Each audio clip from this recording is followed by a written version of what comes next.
What's up, boys and girls? Hopefully you can hear me all good. Welcome to the stream. How we doing? How we doing? How we doing?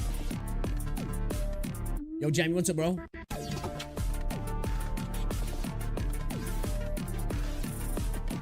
Let me just double check if we got a... Yeah, we got transcoding options are on. Let's go. A little bit late today, I do apologise. Hopefully everybody's doing good. It's good to see you. I'm going to check out a few videos and then we're going to jump into some Tower of Fantasy. I'm not going to try and watch too many today because we didn't get to play much yesterday. But we'll watch a few videos and then we'll get into it.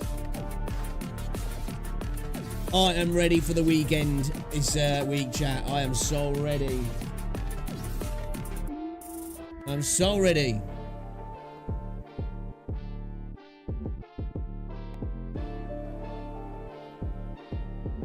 What? Did we just become best friends. Yup. Voliger followed your channel. Hey, Voliger, thank you very much for the follow, man. Welcome to the stream. Welcome to the channel. Thanks for the follow. How you doing, man? You good? It's good to see ya. So yeah, we'll check out a couple of vids, and then we're gonna hop into some Choff. Continue playing. Again, still having fun so far in the game. I've actually been enjoying myself. We do need to do some Wuthering Waves this week, though. And I just need to finish off. I'm like literally level 69 on the podcast. Nearly done. I want to do the Depths of Elusive Realm. And, you know, just finish off my quests as well. Got a couple of side quests to do ready for the new update, new banner.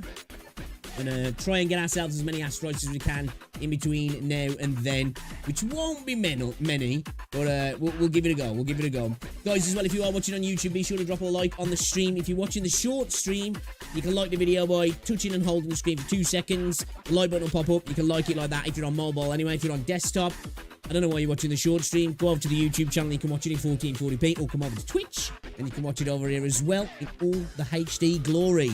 And then again, when you're looking at my face, I don't know if you want the HD glory, you know? So, you're alright, Pix. I don't mind watching in the low res. Don't mind keeping it to the low res, mate. Just had breakfast. What are we doing anyway, though, guys? You can hear me all good? Sweet. Audio's alright, is it? Audio's alright. Oh, as well, bit of a segue from the gacha games we've been playing recently, but anybody who's been around my channel for a while knows I do like my shooters. Spectre Divide beta is on the 13th, I believe, and I think Arena Breakout goes into early access on the 13th or the 16th. I'm not too sure, but soon. So we got some shooters to play again as well, boys, which I'm looking forward to because I've been a little bit starved recently. I did start playing Xifine, but I just got bored with it. It just didn't keep me hooked, you know. And that's not to say it's a bad game. I think it's totally serviceable, but it just didn't have enough to keep me hooked. You know what I mean?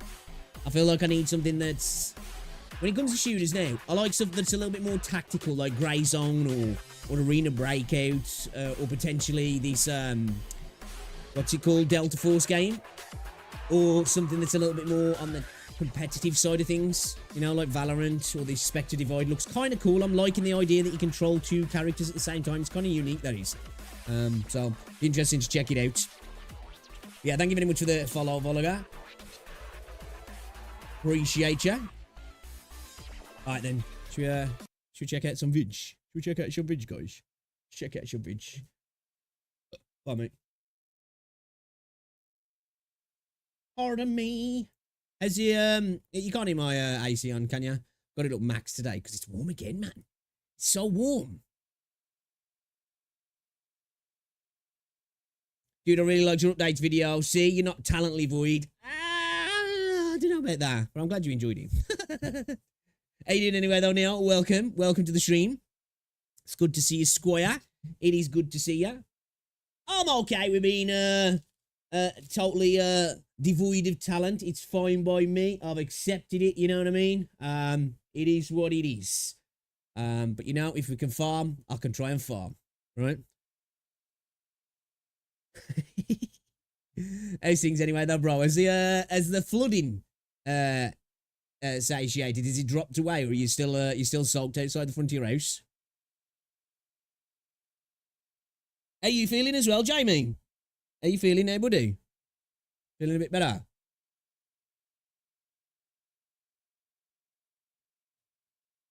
Come on, remember your old Control Freaks video? Yeah, dude, I cringe. I was looking back at some of my old videos, man. I was like, oh, God. Well, I watch my new videos and I cringe, but yeah. Even worse. It's gone down by a considerable amount and the sun is out. Oh, nice, nice. Is that from that, what was it you saying? Was it like a water plant or something up the road or something? Is that from that?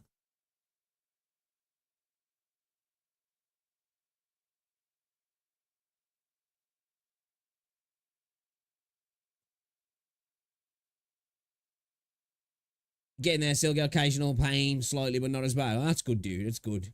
Look after yourself. Make sure you're getting plenty of sleep, drinking plenty of water. You probably, no point listening to me. You've got information from people who know what they're talking about, but you know, plenty of sleep, plenty of water as well. I think water's really good for you when you got just things like that on you.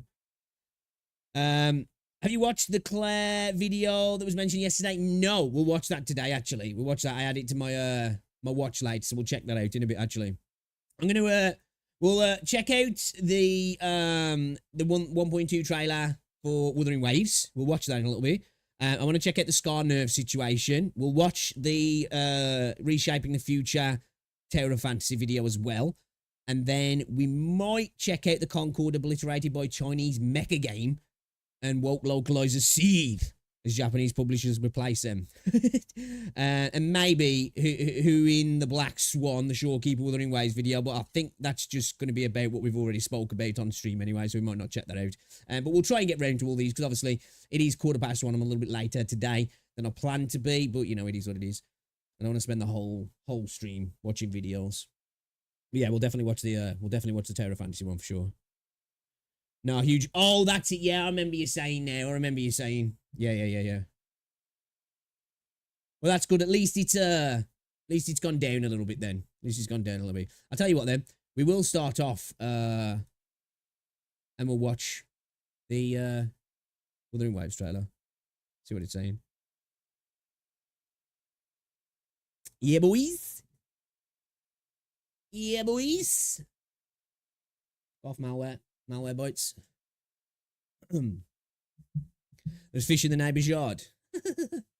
You should have got out there, man. Got yourself a beer. Got the rod out, you know what I mean? Okay, so it's the 15th this comes, yeah. Yeah. Stream's looking okay, though. Sounding all right. Good to go. All right, let's do this then. Okay, let's check this out then. Wuthering Waves version 1.2 trailer in the turquoise moonglow.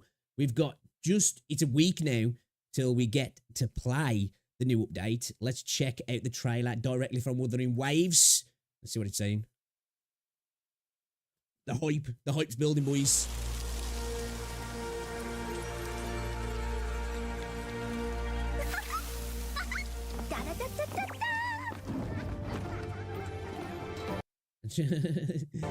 The echo dancing. So, okay, yeah, it is a paintbrush. I got corrected anyway, like when I watched another video. But when I first saw Jeji, I thought she was a witch. I thought it was a freaking wand and a broom. And they were just a smaller paintbrush and a larger paintbrush.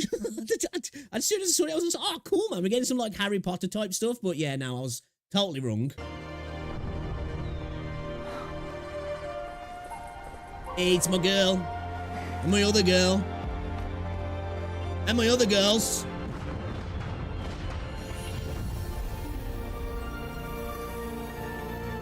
And the turquoise moonglow.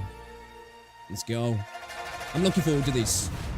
Embrace my emotions fully and create the art my heart yearns for. This is a... Dude, she's so cute, man. People saying that her design was trash. It's just like, what? What? I don't get it, man. I think she looks awesome. Greatest importance to me. That's pretty cool. I won't give up easily, no matter who or what I'm up against. I like her voice as well, actually. Ink drops. See, I thought that was a wand, because I'm stupid. Okay, so she's a rectifier, yeah. Art unveiled. To create art that truly resonates, I must first accept See, I thought that was a broom. Come on, you gotta give me that one. This is our new droid, yeah. Chosen and fulfilled. Those wishes were their cries for help. Cheeky, free resonator as well. I must admit, when I did see the footage of the kits in action, they do look pretty good. They actually do look pretty good. I like Jeji. I don't think his design's bad, as I've said before. I just think he's a little bit neutered in terms of the color palette, but I guess he's kind of in keeping with the game. But his kit looks pretty dope when he's using it. Reconfiguration. Verity. Confined within limits. Seeing everyone's wishes come true and everyone in... Okay, his arm does look pretty sick. But what I was saying is, you see like these little grooves? Like, don't you think they like just a little bit of gold or even a bit of blue there just to like, you know, add a bit of contrast to it? I know we've got a bit of color on this like ring, this bracelet kind of thing here, but I just think the arm could have been a little bit more fancy, you know? some Winter Soldier type design to it or something like that, just to spruce it up just a little bit. Enjoying the festival is enough for me. We Getting it for are free as well, aware so let's of go. Certain painters rejected by the art exchange, nursing grudges and resorting to threats. It's all my fault. A painter? Never heard of him. Dude, I love her design, I do. Do we have to risk it all? Yeah, that's pretty sick. You created masterpieces I wish came from me. Bold, free. Only when you connect with your truest Dude, she's gorgeous, man. Like, I love her design. I'm not gonna lie, she's up there as one of my favourite characters in the game in terms of the actual aesthetic and the design of the character. I think she looks great, man. feelings can you create an exceptional piece of art.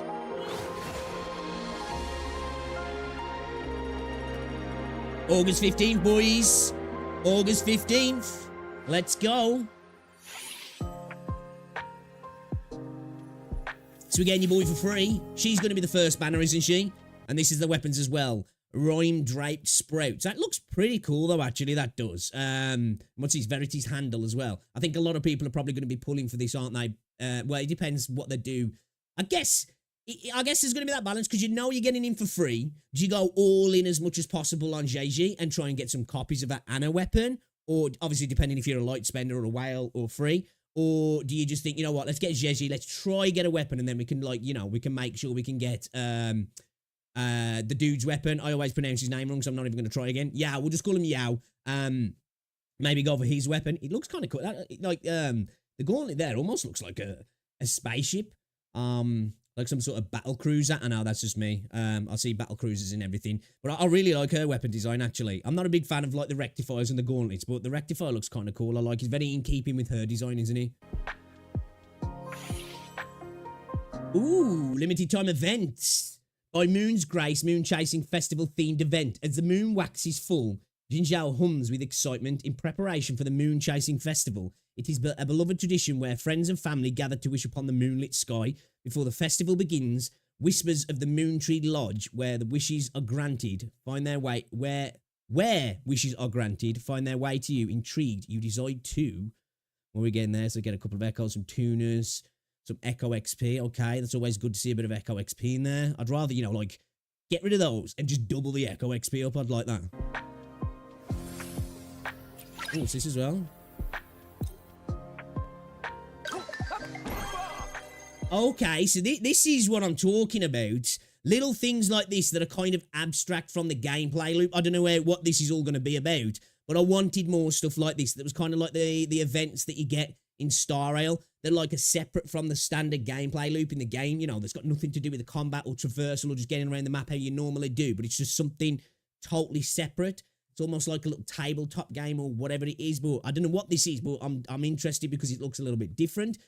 Okay, it's the same description as we just saw, isn't it? Or is it? Okay. Oh, wait there, what's this? Interesting.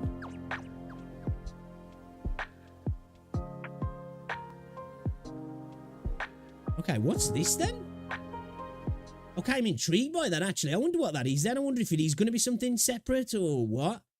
That looked kind of cool. Dude, it'd be kind of cool if we saw some like little turn-based side-scrolling combat thing within the game. Like, you know, just add new things. Like, just go all out, try something new. That's one thing I do like in Tower of Fantasy. Even if everything didn't hit, they tried a lot of different stuff, and I'm only early in the game, and they've already saw that they've tried a lot of different stuff, and I like that. You know, just give it a go. If it doesn't really hit, next event, you can try something different. I think if we really, like, push the boat out and risk it, we'll get some great events rather than trying to play it safe too much, and hopefully this one's kind of cool. I don't know what that's going to be, though, but it looks kind of interesting. Jeji's companion story, okay. All right, companion story, interesting. Hopefully it's another banger, because Chang Li's was great. Nice. Some login rewards. This was the one that we saw in the leaks, wasn't it? That looked like it was some sort of tower defense. Limited to time defense event. Encore's Cosmos has mysteriously shown up near a strange gate, asking you to enter the gate to assist with some kind of test. During the test, Cosmos will provide echoids to significantly boost Resonator's combat power. You can complete the task with your friends. Can you complete it alone, though? I'm guessing you can, because it says you can complete the task with your friends. So I'm guessing they're just adding that on. I hope you can, because, you know, as somebody who just plays these games solo, 99.9, well, 100% of the time, I want to be able to do these solos. And I'm sure they're going to allow that, aren't they? Surely they will. Interesting. I think it's going to be like a tower defense mode, isn't it? So the leaks were right that we saw in the previous video. Well, a couple of videos ago that we spoke about. Okay, we're getting some gameplay. So it is a little bit like the one that we saw in the Elusive Realm, where obviously it is a tower defense, because we kind of got a little snippet of that, didn't we, in the Elusive Realm? There's the one mode that you do when you're going through it, where they attack the gadget that's on the floor, and there's like, you know, a storm of lower levels, and then a few elites, and then a bunch of elites together, and you can throw the spears at them. That was actually cool, that was, so I'm glad to see this.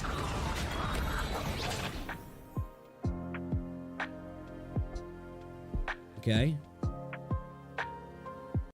To obtain a Phantom Echo. Let's go. Phantom Dream List. Nice. Nice. Okay.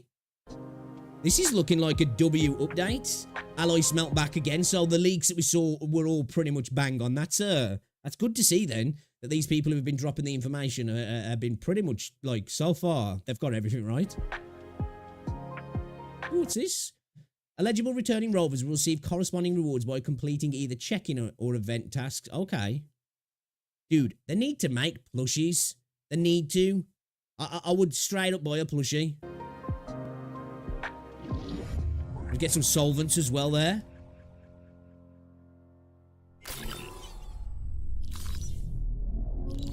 What was that? So it's going to be an event to win him. Converging past Moon Chasing Festival preparation campaign. Participate in by Moon's Grace and boost the popularity stakes for the Moon Chasing Festival. All right. Okay. All right, so we're probably going to have to do like a little quest to get in then. That's cool. All right, dude, this looks like a W event, boys. Event chat. I'm looking forward to this. Okay, Kuro, smashing it again. I'm just curious about what this is. Where is it? This thing here, what is this going to be?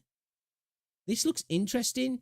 Like, I'm kind of intrigued in this, to be fair, more than anything, because I want to see, like, different slices of gameplay added to the game to give us some variety of a gameplay loop that's totally different. Look, is that, are they shell credits, or what are they? Can't really see, it's too quick for me. This looks interesting, though. What's that saying there? Fireworks have long been beloved tradition in Huanglong, lighting up the sky with brilliant colours during every event. Build, upgrade this stuff to gain more popularity. Oh, okay. Okay, so I wonder if this is kind of like, oh, what was the event in Star Rail now? You know, oh shit, it was on the Lofu, and it was like the market stall event. I wonder if this is kind of something similar to that, where you're actually building up the event itself by the looks of things to make it more popular to bring people in, I guess.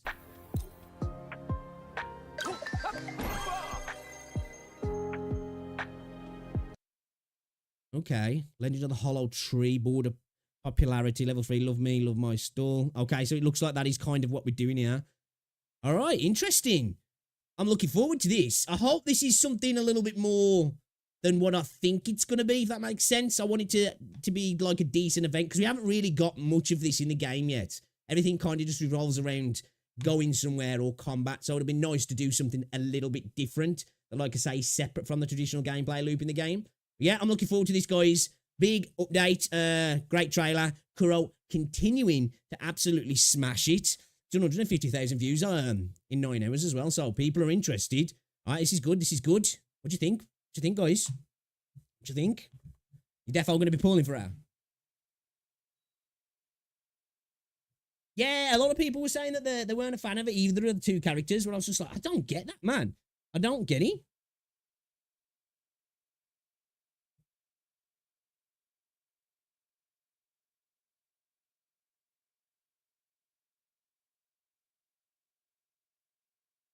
Okay. All right. I'm down for it. I am down for it, man. I shouldn't have turned my AC off. I am sweating. I'm sweating. Jeez. All right, should we watch this Reshaping the Future first then?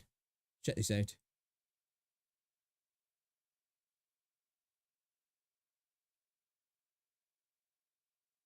Yeah, looks like a good update.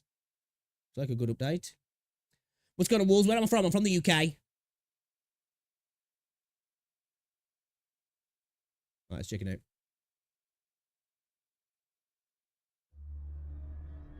Dude, I can't wait for Never Needs to Ever Needs as well.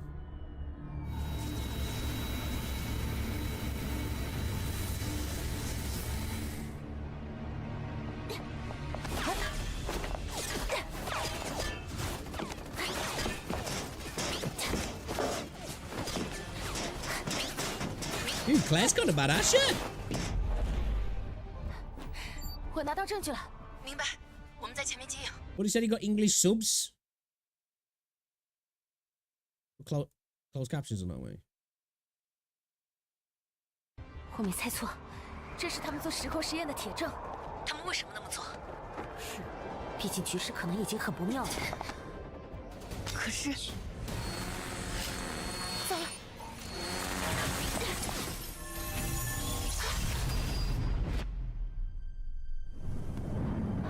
Did she just time jumped or something? 时空乱流。 Dude, almost for a second then I was thinking that almost looked like a Starship Troopers bug. 这是什么怪物？难道是下级时空？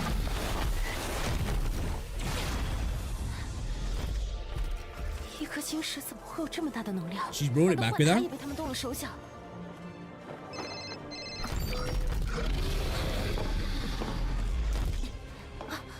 我是小心。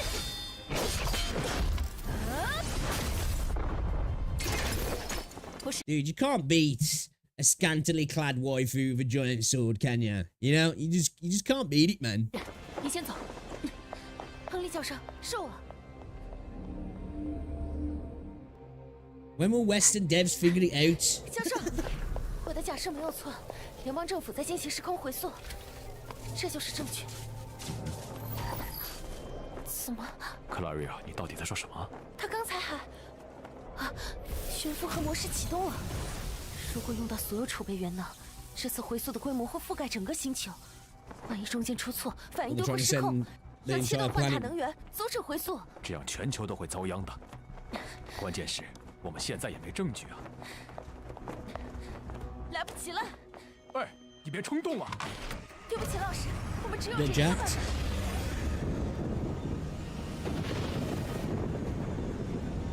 You know what? I must say, so far, this is quite a beautiful looking short film, whatever you want to call it, though.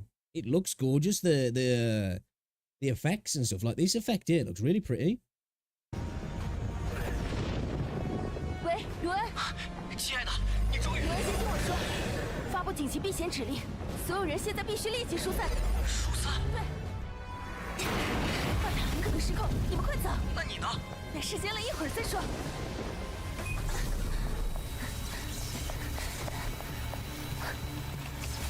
元能超载，元能超载。糟了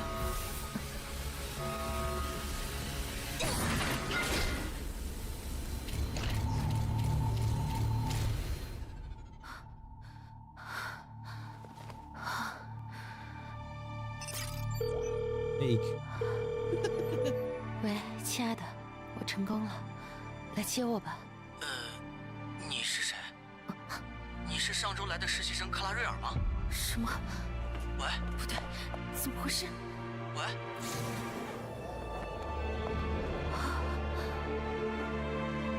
What's happened? Oh, have like everything else gone back, 时空屏障， but not her. 时空回溯已经开始，我没能阻止他们。对不起，我打错了。那再见。 再见，亲爱的，我现在就回去。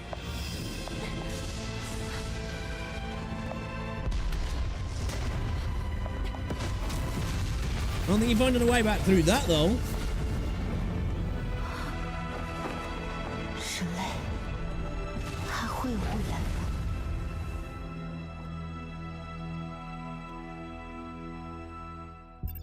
已与系统网络建立联系。诸位，准备好了吗？准备好了。我回来了。 Okay.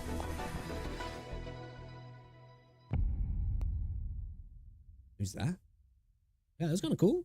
It's kind of cool. Yeah, dude, she definitely needs to become a playable character, right? For sure. I agree now. I get what you were saying from yesterday.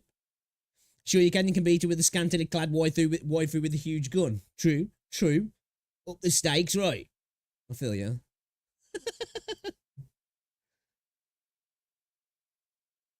I'm curious about this video here as well. Boss, located on the 4th floor. The Scar nerf situation is bad. Is this actually talking about in the Tower of Adversity or what? Because obviously, it's not out yet. But in games, they love to do that as well, don't they? When you go against the boss, dude's like an absolute badass, and then you unlock him, and he's just like your average guy in the squad kind of thing.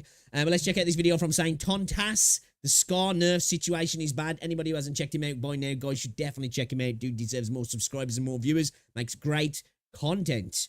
Kuro just announced their first nerf in Wuthering Waves. It's not. Oh, I didn't hear about this actually. I didn't hear about this at all. Okay, interesting. Not to a character. It's not to a weapon. It's to a boss. Located on the 4th floor of the Tower of Adversity, Scar is a boss that has been causing players some problems. With a moveset heavily inspired by bosses from Elden Ring, he's an opponent that in many ways I think his actual design is inspired by, I don't know if I think it actually might have been Elden Ring or Dark Souls. I'm sure his actual design in his second form was inspired by a character out of that. Don't know which character. I've only played a bit of Elden Ring and a bit of Bloodborne, so I don't know the entire roster of the Souls universe characters.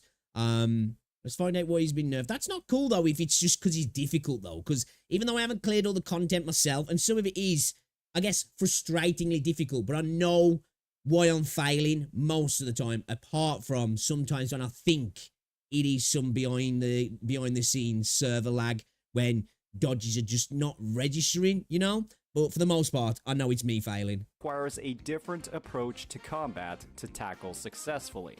At least on the current tower cycle. Kuro has recently announced that Scar is going to be attacking a lot less in the next reset of the Tower of Adversity. Scar's high attack frequency has led to a subpar gaming experience. We sincerely apologize for any inconvenience this may have caused, and we promise to resolve this issue and provide compensation accordingly. Oh my god, dude, they're going to give people free stuff again. Are you crazy? Like, Kuro, you don't need to. Just like, if you feel it's a gameplay thing you need to do, just nerf him. I'm not sure it needs to be done, but just nerf him. You don't have to go, here's some free stuff, guys. We're sorry. We'll improve the battle experience with Scar after the next Tower of Adversity reset on August 19th at 4 server time. As compensation for the inconvenience, we'll be issuing Asteroid times 80 to all players. Please stay tuned to future official announcements for legibility and distribution time. Okay, all right. 80, I guess it's fine. It's nothing major, so I guess can't really moan on that. But you really don't need to do that. As they've received a fair amount of criticism from the player base regarding how difficult this encounter I didn't realize that people were so mad about this, actually. is. Nerfs, especially in gacha games, are a very scary subject. With the context that Wuthering Waves is designed as a combat-focused, skill-oriented game, nerfs to enemies have had the hardcore portion of the player base wondering if this is a bad omen for what lies ahead. We all remember well, they've got to be smart about it, because at the end of the day, when it comes to a game like this, when it comes to any game, you don't want to cater too heavily or really at all to the 1% of the 1%, like your top tier, you know, your best of the best sweat lord players, because they're the smallest portion of the game at the end of the day. You do want to try and cater to the casuals, but at the same time, you want to make sure there is genuinely difficult content in the game that's not just a DPS check, that's not just a math check, that's not just a you don't have this character check. It's actually, in this game anyway, because the way the combat's designed, is a skill check. And I think it's important to have that, to always, if you can't necessarily clear something straight away, that was a weird noise I made, but if you can't clear it right away, it's something that you can go towards achieving. And for me, I like that in games. You know, I like to have content that I struggle with right from the get-go. Well, not right from the get-go, but when I get to it, it's something that I can't clear right away. Because you get that satisfaction when you do inevitably or eventually clear the content. So I think they've got to do it right. They definitely don't want to be catering to that vocal minority, but at the same time, they do want to make sure there's content in the game that's decently difficult. Remember when Genshin Impact nerfed the Tartaglia boss fight, and how the game hasn't seen much challenging content since. Many players fear that Wuthering Waves and its challenging content may suffer the same fate. Today, we'll be discussing whether or not these nerfs and concerns are justified, breaking down the current dynamic of the Scar fight in the Tower of Adversity, where players are experiencing hardship, and whether or not these nerfs are actually healthy given the design of combat within Wuthering Waves. As always, if you're enjoying this content, please hit that like and subscribe button. I'll be the first person to admit that the Scar fight was one of the most difficult fights I've ever experienced within Wuthering Waves. While he lacks the raw damage and tankiness on hologram boss fights, the time limit for 3 stars within the tower adds its own unique pressure when That's when it really comes. That's when you do get DPS checked in the game. It's not in a way of you get DPS checked from killing a character, but doing it within a time limit. Is really, but you can squeeze through a lot of these by efficiently using your kit, your concerto, your forte, all that sort of stuff. Obviously, if you're not your characters aren't leveled up, or you haven't done your forte circuit, or maybe even your weapons or echoes, you know, you're not set up right, obviously you're going to get DPS checked there. But I've definitely noticed there's some fights I've got into and I feel like, damn dude, I've just got totally DPS checked there, and I'm like, right, no, let's go back again. And I've used my kits right, I've used my switches right, and I've gone round in my rotation just right, and you clear it. It does make a massive difference. But yeah, the time limits, man, can be painful sometimes. Approaching the content. However, Scar still does a massive amount of damage. Jeez. Enough to nearly one-shot characters and force you to spend more time on healers to survive, if you're a player who got hit by any of his attacks. His attack design with telegraphed, delayed swings, and huge hitboxes can take a while to get used to, and it's That's straight out of something like Elden Ring, isn't it? The delayed swing, because they really catch you. Oh shit, man, was it Margot? I can't remember anyway. A couple of the fights in, I think it might have been Margot, when I first started playing Elden Ring, I was used to just like getting ready for the quick attack animation and dodging, and then those stalled animations where you think it's coming down, but then the enemy like waits that half a second and then swings and you get caught. It's almost like mandatory to repeatedly dodge throughout his attack chains, as it's difficult to get anything more than a counter in between those attacks unless you're willing to tank some hits or pull off some sick swap cancel moves. This isn't much different from other bosses with long, drawn-out attack chains. The problem that many players are facing, however, is how often he's attacking. With Scar's floor giving special fusion and resonance skill damage bonuses, it's specifically designed for Chang Li. It requires a lot of micromanagement, swap canceling, and use of damage mitigation. The swap cancelling though, she's designed for that though as well, isn't she? Because I didn't realise how much you could do that with Chang Li, to be fair, until I watched a couple of videos. Features like the Bellborn Geochalone and the damage reduction from transformative echo skills to get off a lot of her combos without, well, dying. I figured it out, but wow, it took a while, and it took me a— See that though, that's the thing I like about the game, that you've got the complexity and learning kits and all that sort of stuff, but that, you know, not just learning the patterns of an enemy as well on the harder content, but like being like, right, I need to go at this differently. Maybe I need to change my echoes, you know, I need to switch it up here and I need to go at things from a different angle. Instead of looking at like raw damage, I need to switch to something that's a little bit different in a way. I kind of like that. Yeah, I don't know. At the end of the day, though, if there's only a very small amount of people clearing it, and it's, I don't know, it's hard to say, because with this sort of game, though, you want to be able to make it so majority of the people can clear the content, but at the same time, again, it's finding that fine balance, isn't it? It's difficult. A while sweating on PC controls.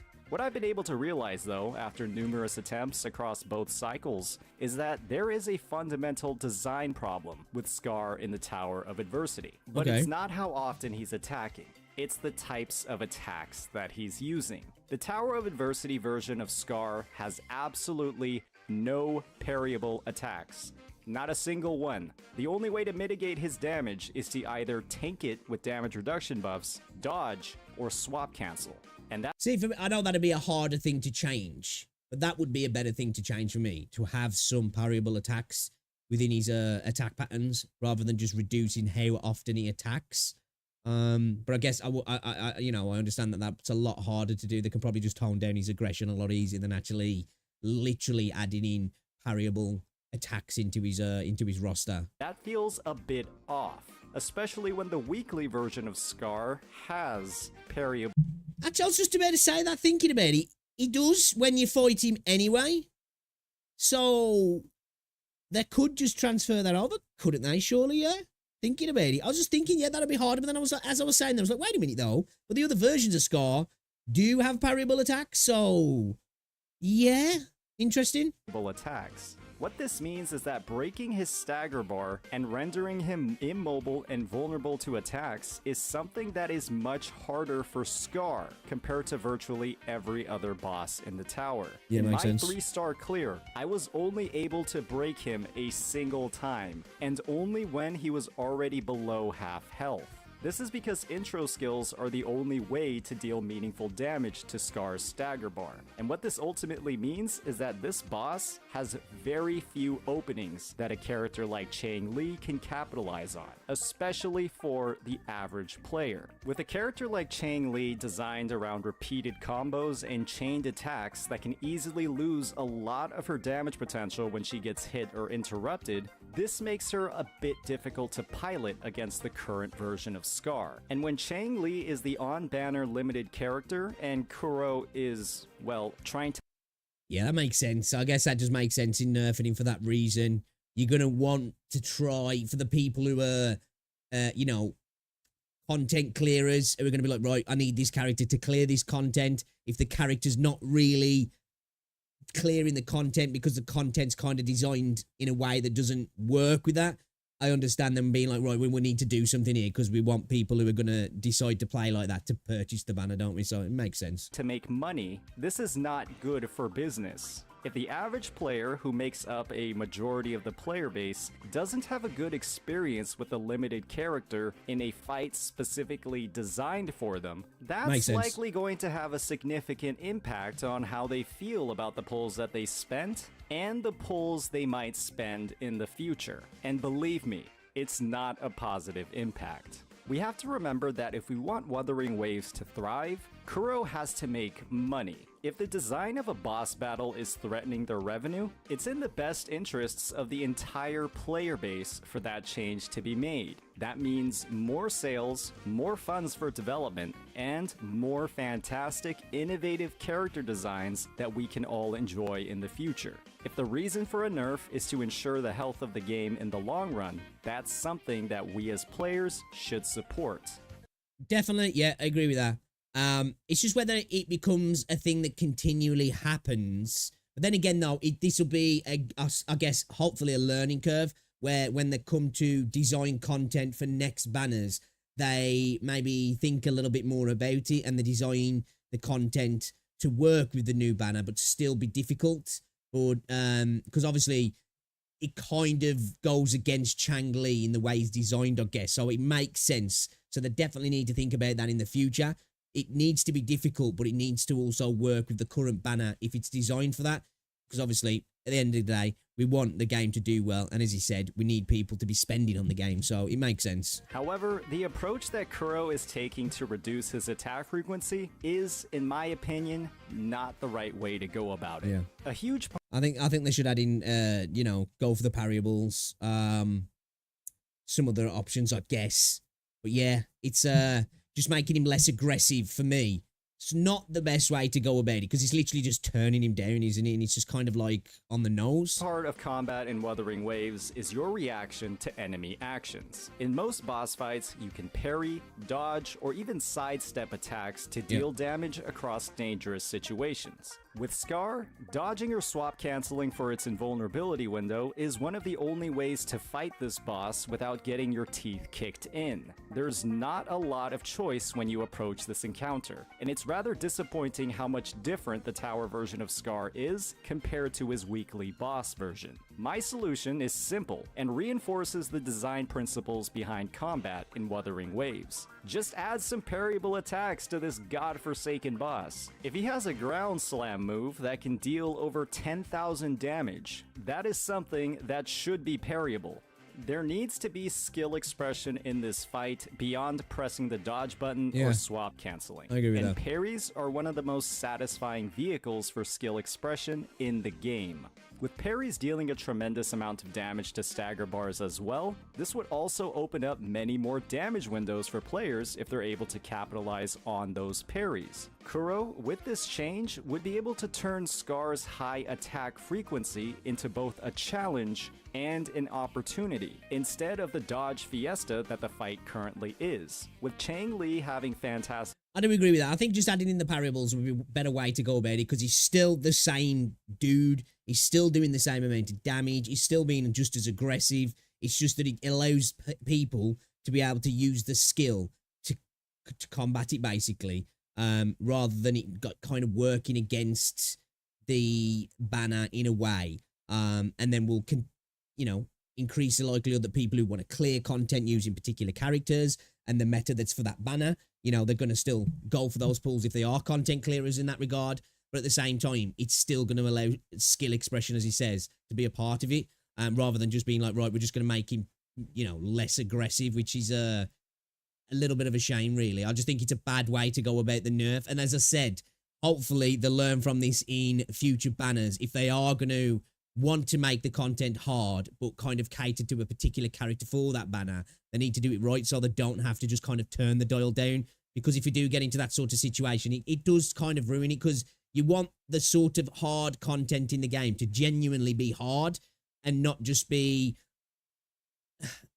but hard in the way that allows you to use your mechanical skill to get around it, rather than just be like, okay, we've kind of not designed this the best at the moment, so we're just going to turn him down, really. It's kind of a weird choice to take out the parryable attacks, really. It's kind of crazy.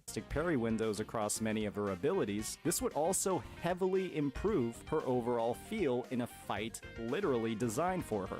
Wuthering Waves is a game that thrives off options and player decision making. The problem with Scar right now is that there's not a lot of decisions that you can make in the fight. It's not that the fight is necessarily too hard, it's that the fight is far too limiting in what tools you can actually use to clear. Hopefully, this overview was helpful in highlighting why exactly Scar got nerfed, and why Kuro's current approach might not be the best way of addressing the situation. While we haven't... So he gets nerfed in like nearly 2 weeks. Okay. Yeah, I agree. I don't think it's the best approach to do it like that, because you're literally just turning him down, which I just think it's like kind of the simple way to go about it. But gotten the full details of the changes just yet, we can only hope that they haven't made the fight strictly easier. Giving players options for the fight, instead of simplifying it, would make the overall experience a lot better. As always, if you enjoyed this content, please make sure... I agree with that, because at the end of the day, that's the base thing for this game, isn't it? It's nuance and layers and complexity, and using your kit and using your skill all together to get around, to overcome. And I think by just saying like, oh, we're just going to turn him down, kind of removes that. If you just bring in the parryable version of him, dial it up a little bit though, compared to how it is in the weeklies, then you've got a content, in my opinion, that's going to allow people to tackle it in different ways. Because I think that's the best way for this game as well to become successful, is to allow people to attack different content in a different way, if that makes sense. So there's not just one particular way, and I know there's not now, but there's not just one particular way to beat hard content. There's a multitude of ways, and people can use their skills in different ways against some of the harder content. But yeah, great video from Saint Tontas again. Dude makes awesome content. You should check him out. Drop a like on that. The Scar nerf situation's bad. I definitely don't think it's the right way to go about things, though.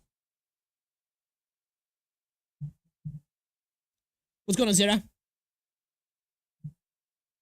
I think with that sort of stuff though as well, I can understand that people on mobile, that's going to be a pain in the arse to do if there's no parryable attacks. On mobiles, probably kind of rough, isn't it? I think sometimes when we're on a PC, we forget as well there is some people using mobile phones, which I just don't even understand how people play this game on mobile, let alone attempt the harder content in the game. Personally, fair play though, fair play.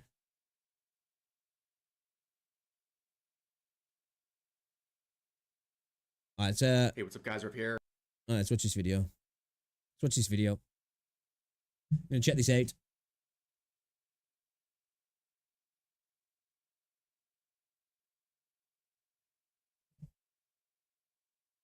I mean, shit, Chicks, yeah, what's this Paris stuff you speak of? Right, dude? For real?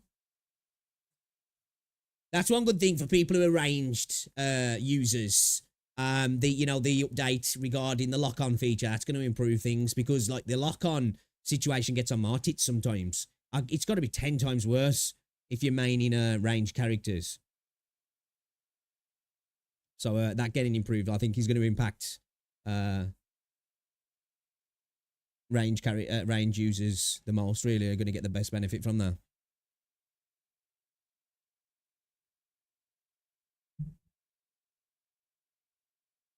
She's favorite. She's a cool character. I'm just not really a ranged enjoyer in this game, and it might be down to the lock-on system. I might have a bit more enjoyment without it. I think it's just that quite a lot of the kits on the ranged characters don't interest me that much. I'm not saying they're bad. They're just personally they don't interest me. That's why I was saying I hope we do get like some different weapons for range. Shotguns, rifles, and the kits just work a little bit differently. In terms of the attack animations.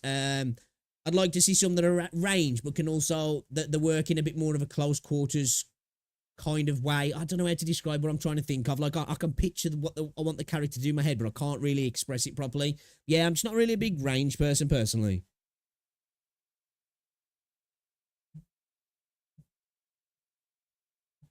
All right, woke localizers seethe as Japanese publishers replace them. What's this about then? Rev says Desu, check this video out. Hey, what's up guys, Rev here. So today we have another round of localizer related drama. They are once again reaping what they have been sowing for many years because now a lot of Japanese publishers AI translations for light novels. Dude, again, I have definitely, I think, got a bit of a hot take when it comes to the AI in a lot of places in regards to, like, people's jobs in industries and such. Personally, I don't want to see people losing work, but at the same time, from a consumer point of view, if it means we get more efficient game development, stuff comes out faster, we get more, in terms of, like, look at extra NPCs. Just imagine if all NPCs in a game were voiced. I'm talking about just the random side characters. They were all voiced, and you could continue to expand on that all the time because companies were using AI to do so, and it sounded great as well. We're not quite there yet. I don't think I'd have a big problem with that. I get it from people who are in the industry. It does suck. Advancements do always hit certain industries and hit people's employment and livelihoods. And then a few years later, nobody cares because it just becomes the norm. And I'm not saying I don't care, but I think from a consumer point of view, I'm kind of like that when it comes down to like the plagiarism stuff in video games. I don't really care. If a game looks at another game and takes a lot from it, even copies it, looks at the homework and just comes out with something better, I got a better game and I'm happy. Publishers are turning to AI translations for their English translations of their work. Now, in a week where a lot of people have been focusing on Kotaku and all the nonsense going on over there, and stay tuned for some updates regarding them in the next couple of days, localizers have stepped up to remind everyone how unlikable they are. So this picture right here really speaks volumes, okay? So you have two articles back to back from Bounding Into Comics. One week, you have Western localizers proudly bragging on social media about butchering translations. And then the next article is covering... Really? Why is that something that you'd brag about? What would you brag about doing your job badly? Interesting. I probably need to know more about that because I don't understand the context of why somebody would do that unless they are coming from, I don't know, their cultural, political viewpoint and there's something in that they didn't like, so they've changed it to appease themselves. And then when people have had issues, I'm like, oh, go fuck yourself, I'm happy about doing that. Yeah, I guess you can't really get mad then if that's the case. Don't know if that is, but I'm just like, I don't know what I'm pulling from that. Those same English localizers who are now mad that Japanese publishers are using AI instead of their services. It really speaks for itself. Again, reaping what you sow. So let's start with the first article here. It is titled, Western Localizer Proudly Brags After Butchering Sentai Filmworks English Localization of 2.5 Dimensional Seduction. Now that is the most localizer thing. I already believe them and I already have some ideas of who it might be. But first, let's talk about this anime. It is one that is a recent adaptation of a very raunchy series. And of course, we've already seen some censorship of this on its release to the West. We've also seen some butchering. Dude, it's kind of crazy. Obviously, I don't know what this is, and I don't know whether it deserves to have stuff censored.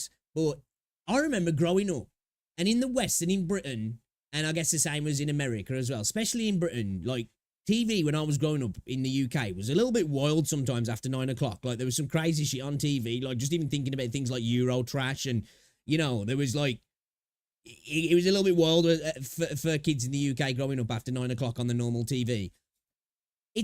You used to look at other countries in different places and be like, oh, they never get, even if it was necessarily great content to be seen for younger people, it was like you was allowed, in a way, it felt like you was allowed to see everything.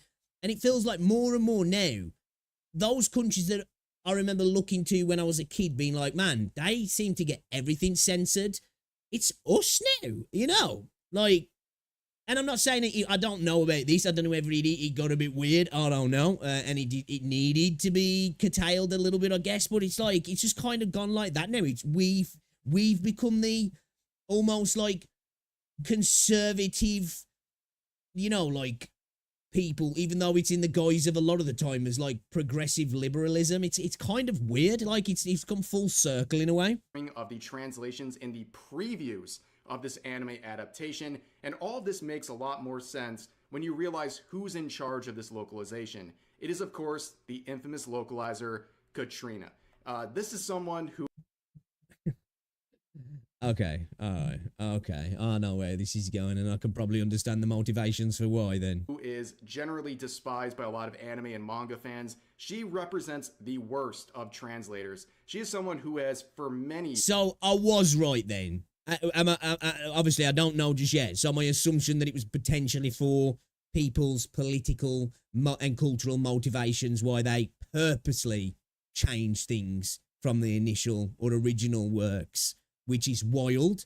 And then if that company then turns around and goes, yeah, we're not going to use your services anymore, we're going elsewhere, for them to get buttered about it, it's like you're not even representing the work that was being given to you anyway, if that's the case. Years. Made mistranslations, and not just made mistranslations, also lectured people in the process and done it in a very smug and snarky way. And she has many different quotes that really tell everything that is wrong with localizers. She's made quotes where she has said that she tries to use her localizations as a way to censor what she...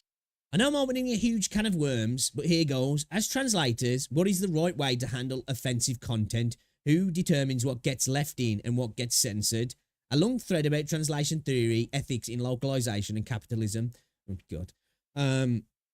Well, I think if your job is to translate something verbatim to let people in other regions know what's being said in this works, your job is not to be an editor. Your job is to be a translator. Soon as you're becoming an editor, you're, in fact, infringing upon that original content to change it for your views. Nobody's views. Nobody's asking for this. You're telling people this is what they need to see. This goes back again to stuff within the gaming industry in the West. There's too much of this in the West now.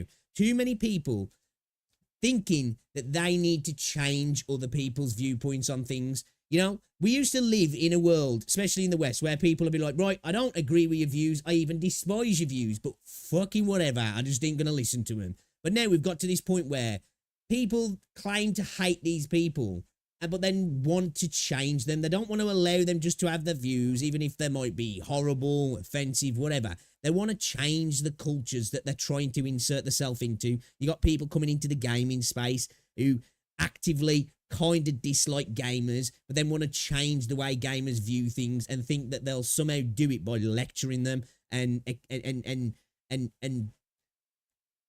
retconning things, retconning IPs and just swapping things here and there as if it's ever going to work. It's just, oh man, it's so annoying. Like, eventually I do believe all of this stuff will go away. And I think we are starting to get to that point where we're seeing it more and more. There's more and more pushback coming from all this sort of stuff. And it's great to see as well, because these sort of people, you know, they shouldn't be in these jobs in the first place. And fair play if these companies, you know what, fuck it, we'll just turn to AI to let that do the job then. She deems as offensive content from the Japanese version of what she's localizing. She also labels basically anyone who criticizes her as a weeb. And on top of that, we can relate what's going on. See that? This is what I mean about these people. Again, my point, it goes back to the gaming thing. You've got somebody working in this space in the anime space and then he's using the term weeb to insult somebody. You know, it's like you're in the anime space. It's like, you know, when you hear people insulting gamers and the way gamers are. It's like, why the fuck are you in this industry then? You know? Or like, why are you trying to interact and change these people? You're not gonna. You know, you're actively like trying to insert yourself into a space you claim to dislike. It's like, it's really weird. I'm unfortunately doing some of my phoniest localization work on the anime about a high school girl who's legitimately sexually attracted to a corgi. Going on with this current dimensional seduction anime with what she was in charge of a year and a half ago when she was the localizer for the Inukai anime, which again, a very raunchy anime, and she felt it upon herself to not only disrespect the series and the fans of it, but she also... Why are things like that blanked out? Like, does YouTube really pick up on stuff like that? And here I thought you'd have resting bitch face. This is at my point again, like we've like the West now. Why the hell do people feel that they need to censor the word bitch? Like, what the fuck? Yeeted in a bunch of Gen Z language, literally using yeet, by the way. And we're seeing that happen again with this new anime. People have found screenshots like this where she used language. Yeah. She's got a cute figure and a great ass and a real tuckle of a flat-chested lady. You said you'd never cheat on Liliel. Tig Biddies would ruin her whole vibe anyway. Like, Tig Biddies would ruin her whole vibe anyway. Yes, Tig Biddies for some reason. And see, that's just straight up not even doing a translator's job. You're trying to... You're trying to play the job of an editor. You literally are trying to play the job of an editor at that point, aren't you? Why would you expect these companies to continue working with you if you're going from the, we've hired you to do this job for us, and then you've decided, well, what I'm going to do is go outside my job and do this job that I've decided that I've got. It's like... He would actually justify this on social media. Someone asked, why Tig Biddies? Does he goof up the description on purpose in Japanese in a similar way too? Emoto makes sense. He's being an otaku weirdo, which we'll get back to that quote in a second. But Katrina responds... Like for me, if you had any morals, personally, you just won't work on this stuff. Why would you even bother, like, being a localizer? Whether it's paid, non-paid, you know, via a third party, whatever it be. You know, if you're like, right, this is kind of... I don't really like this. This is a bit... it goes against my sensibility. Just don't fucking work on it. By saying, yes, it's the end of a long rant about how much he loves flat-chested characters. In quotes, real otaku love characters with flat chests. And on top of that, we would see some more interesting decisions by Katrina, where we see this dialogue here where he refers to the character as his Emoto, where she replies saying, I don't want to be your goddamn sister, obviously changing Emoto to sister. And she would explain this on Twitter as well, and say that this was a calculated effort on her behalf.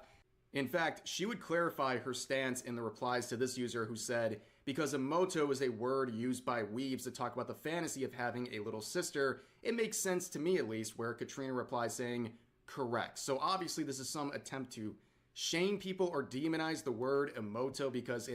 Yeah, but, okay, whatever. Outside of that, some stuff in the Japanese stuff and anime can get weird. I've said this before, but this is who this is designed for. Like, why? I don't understand why you're working on it. I just don't get why you're working on it, you know what I mean? I just don't get it. In their headcanon, this is something used by the weebs. Once again, the weebs are striking again, causing Katrina some issues here. They live rent-free in her head. And by weebs, like I said, anyone who criticizes her or has the nerve to question her mistranslations. And on top of that, we would see another member of the industry in Katrina's replies, this localizer named Sarah Moon, who would proudly say that they have made mistranslations. Another white woman. Dude, what is it with white liberal Western women? Like, dude, why, man? In their works for the exact same reason as Katrina, who replies saying, I love this. Yep, they're doing this in broad daylight, ladies and gentlemen. As I've always said, I'm not here trying to go to bat for these localizers, but I think a great piece of advice to them that I could give is to get off of social media. Because I believe genuinely that a lot of the mistranslations localizers have made were discovered because they bragged about it on... That's true. Like, you know, if it's one thing making mistakes. It's another thing if you're doing it on purpose, but then to publicly, well, basically expose yourself to be doing that. Like, how is that going to help you in your job, in your career, in your endeavors going forward? You know, it's like working for somebody as a contractor and then publicly letting the people who you're contracted to knowing that, hey, by the way, I just decided to go do my own way. I know you wanted this. I just thought, fuck that, throw it out the window. Thought that was weird. Didn't like it. Doing my own thing. What? You don't want me to work for you anymore? What? On social media. If they just made the mistranslations and it went out there, a lot of people wouldn't notice it. But people notice it when the localizers responsible for the mistranslations go onto Twitter and brag about the fact that they did it. That's how a lot of mistranslations are discovered, and we're seeing these people do this in broad daylight because for years they did all this stuff with absolutely no blowback, so they really can't change their ways. Now that happened around July 22nd, and about a week later, we get this follow-up article from Bounding into... They don't care about the works they're ruining. It's like hubris, isn't it, that though? You know? To work for somebody else on their work in terms of localizing it, but then to make it that they're ruining it when you're the one, as again, using a position as an editor in a sense rather than a translator to change the works. Comics titled this: English localizers furious over Japanese publisher Shogakukan's decision to use AI translations for light novels. In quotes, they don't care about the works they're ruining. How ironic. Dude, it's crazy, isn't it? That is the thing with the West nowadays. We're like, you know, there's all this like anti whatever it is, you know, racism, sexism, transphobia, whatever it might be, you know? There's all this like left-leaning and whatever you want to call it, not to get into political sides at all, like I'm not trying to go down that route, but especially in the West, there's this idea that, you know, the anti-colonial rhetoric of interference and all this, and then whenever it suits them, they'll be incredibly divisive and patronizing towards other cultures, other countries, because their activist mindset, they could just never switch it off.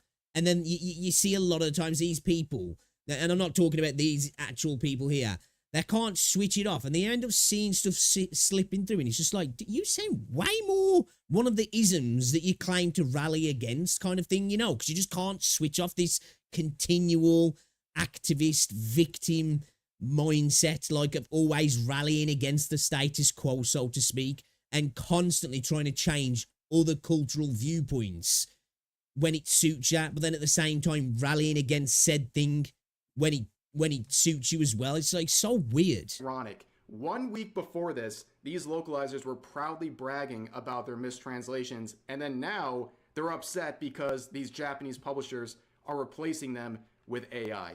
Again, reaping what you have sown for many years. So as the article discusses here, Shogakukan recently announced... It's the work as well she's working on. She's specifically working on stuff that, you know, the idea that like using weebs as a pejorative is kind of weird because, you know, weebs will self-identify as weebs. And I think to work on something that is clearly weebish and then to like use that as some sort of pejorative to attack the community is just like, what the hell?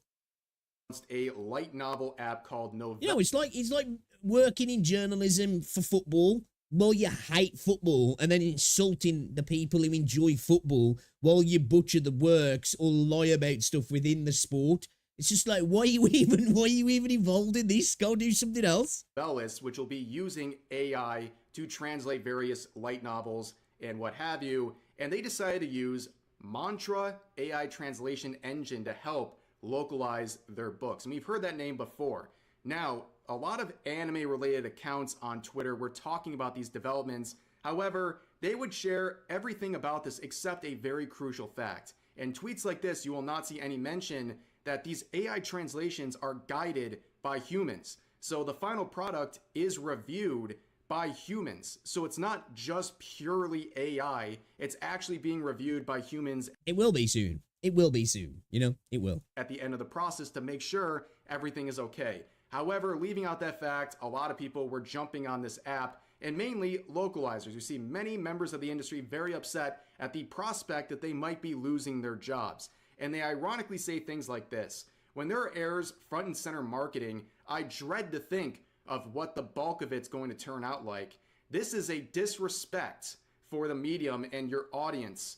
But hey, I'm sure... Is it really disrespect though? Or are you the ones disrespecting the audience by believing that you know better and what they should see? You're the arbiter of censorship. You know what they should be seeing in regards to how a work's translated, even if it totally differs from the original.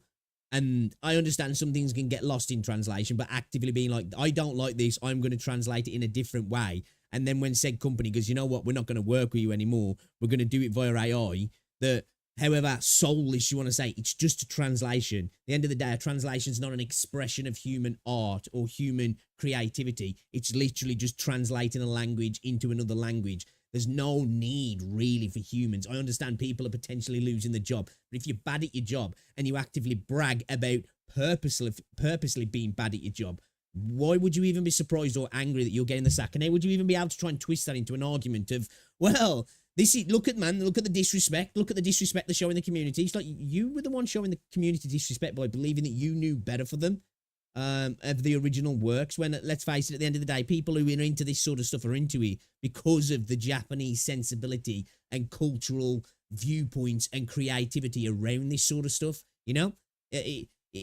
that's why a lot of people like anime. They don't want a fucking American's viewpoint on how anime should be made, because it's not fucking anime at the end of the day then, you know. That's why you get so many fucking attempts from Westerners to create anime. They just fucking suck. Because they just think, oh, if I create waifu-looking characters, then all of a sudden it's going to be good. So it's not. Saying that these AI translations are disrespecting the medium. Meanwhile, they've been disrespecting the medium for decades at this point and been getting away with it. Here's another quote saying, I'm asking all... Has it been decades though? Like, I don't know. Because like, I feel like these sort of people wouldn't have been doing this before on purpose. They might have potentially been doing it by accident. The only time I feel like potentially people who was translating stuff for Western audience back in the day might have been changing stuff because it might have been leaned on by potential regulators or governing bodies because they believed it needed to be censored, you know, rather than them being like, right, this is my opinion to change it. Because I feel like people back in like the 90s and the early 2000s wouldn't have had these viewpoints to be like, right, I need to change this because this is how I feel. I could be wrong. I feel like that's something that's potentially probably happened in the last 5 to 10 years. Because that's where, you know, it's been over the last 10 years, really, hasn't it? This sort of attitudes really grew in the West. All of you, the readers and audiences in the English-speaking sphere who are against AI and machine translations to drive this Shogakukan app down to rock bottom. What? I don't understand it. Like, why would you really be against AI translations other than a few people maybe losing in the job, which sucks? Well, that's progression, isn't it? You know, a lot of farmhands lost their job when, you know, agriculture become mechanized, but we wouldn't look back now and just say, oh man, we should get rid of all the mechanized agriculture. I'll happily spend more on my food and not get as much because, you know, humans are going to be doing it. We wouldn't do that. So like for me, again, I understand when people argue it from an artistic expression side of things, and I get it. People losing the work always sucks. But for me, I think this is a perfect use of AI. It's how it should be used for rapid translation. You know, we've seen it now on like real time with phones, you know, being able to have conversations with other people using AI.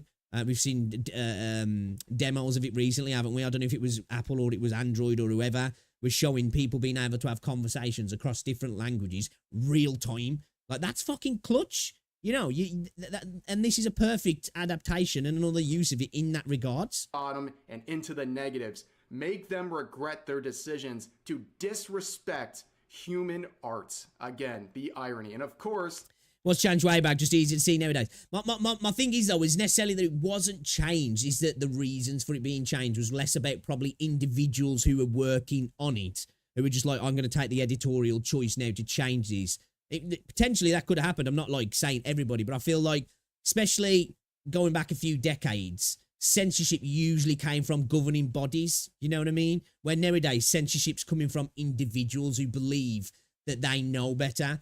Where I'm not saying it's any different in a sense, but like the individuals who are doing the job are doing that now, complaining that it's not working out for them. Where previously it might have been more likely that they had to change it because this is what was expected from the body that dealt with translation and the allowance of publishing of certain works in different regions. Because obviously different countries have all different expectations and regulations on certain content that goes into the country, and the people working within that framework have to adapt to that country's, I don't know, regulations, law, red tape, whatever you want to say.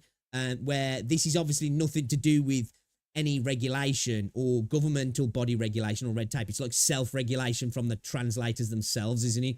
And I would imagine that's probably a lot more of a thing nowadays than it was decades ago. Now, I'm not saying there wasn't people doing that as well, but I just feel like, you know, the way things are nowadays, I just feel like there's way more people taking upon themselves now. Who else would comment on this but Katrina? It is expected. Anytime there is a localization discussion, she comes in to share her really just arrogant opinion on this. And again, ironically saying this, well, at least they were honest. They only care about cutting costs, not about getting readers good translations. Do you think the authors of the light novels would want their international fans reading garbled versions of the prose they worked so hard on? How disrespectful.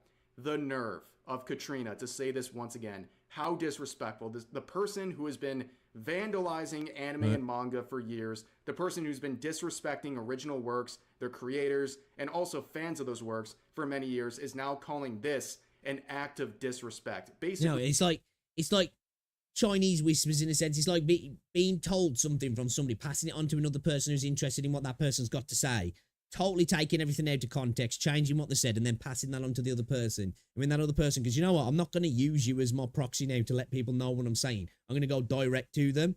And then you going, wow, the disrespect, man. You know? What? Providing these translations to a Western audience that might not be getting it otherwise. And you would see Katrina coping pretty hard in some further replies, saying that, you know, don't get me wrong, like any other tool, machine translation and AI have their uses, but you don't use a jackhammer to nail a painting to the wall, just like you shouldn't use these localizers to translate these very good pieces coming out of Japan. That's such a disingenuous argument. You don't use a jackhammer to nail a painting to a wall, as if that's anything similar, as if that's even something that's comparable. You know? But again, this whole situation, right? These localizers act like fans are trying to frame AI as the best route for translations. It is not the best route. Of course, a proper human translation is the best, but nobody's going to feel bad. But for now, this is a thing that a lot of people keep saying with AI. In my opinion, like technology, like the advancements in AI has been insane over the last couple of years. And it's like at the minute, especially in the last 12 months, it feels like every freaking month. As somebody who was like, you know, been dabbling in the space a little bit in regards to generative AI, the rapid progression is scary. You know, it's scary. And I don't mean, oh, Skynet are going to take over. I just mean in terms of, holy shit, dude, the advances are coming on so freaking fast. That, like I was talking about with the voice acting, it won't be long till we have AI voice actors that you will really genuinely struggle to tell the difference between an AI voice actor and a real human being. Now, obviously, there's the argument of the moral perspective there and the artistic side of things and all that sort of stuff there. I'm not even arguing that. I'm just saying I genuinely think it won't be long till we get to that point. We're not there yet. For the most part, you can usually tell. Most people can anyway. Well, maybe not most people, but anybody who's got any sort of...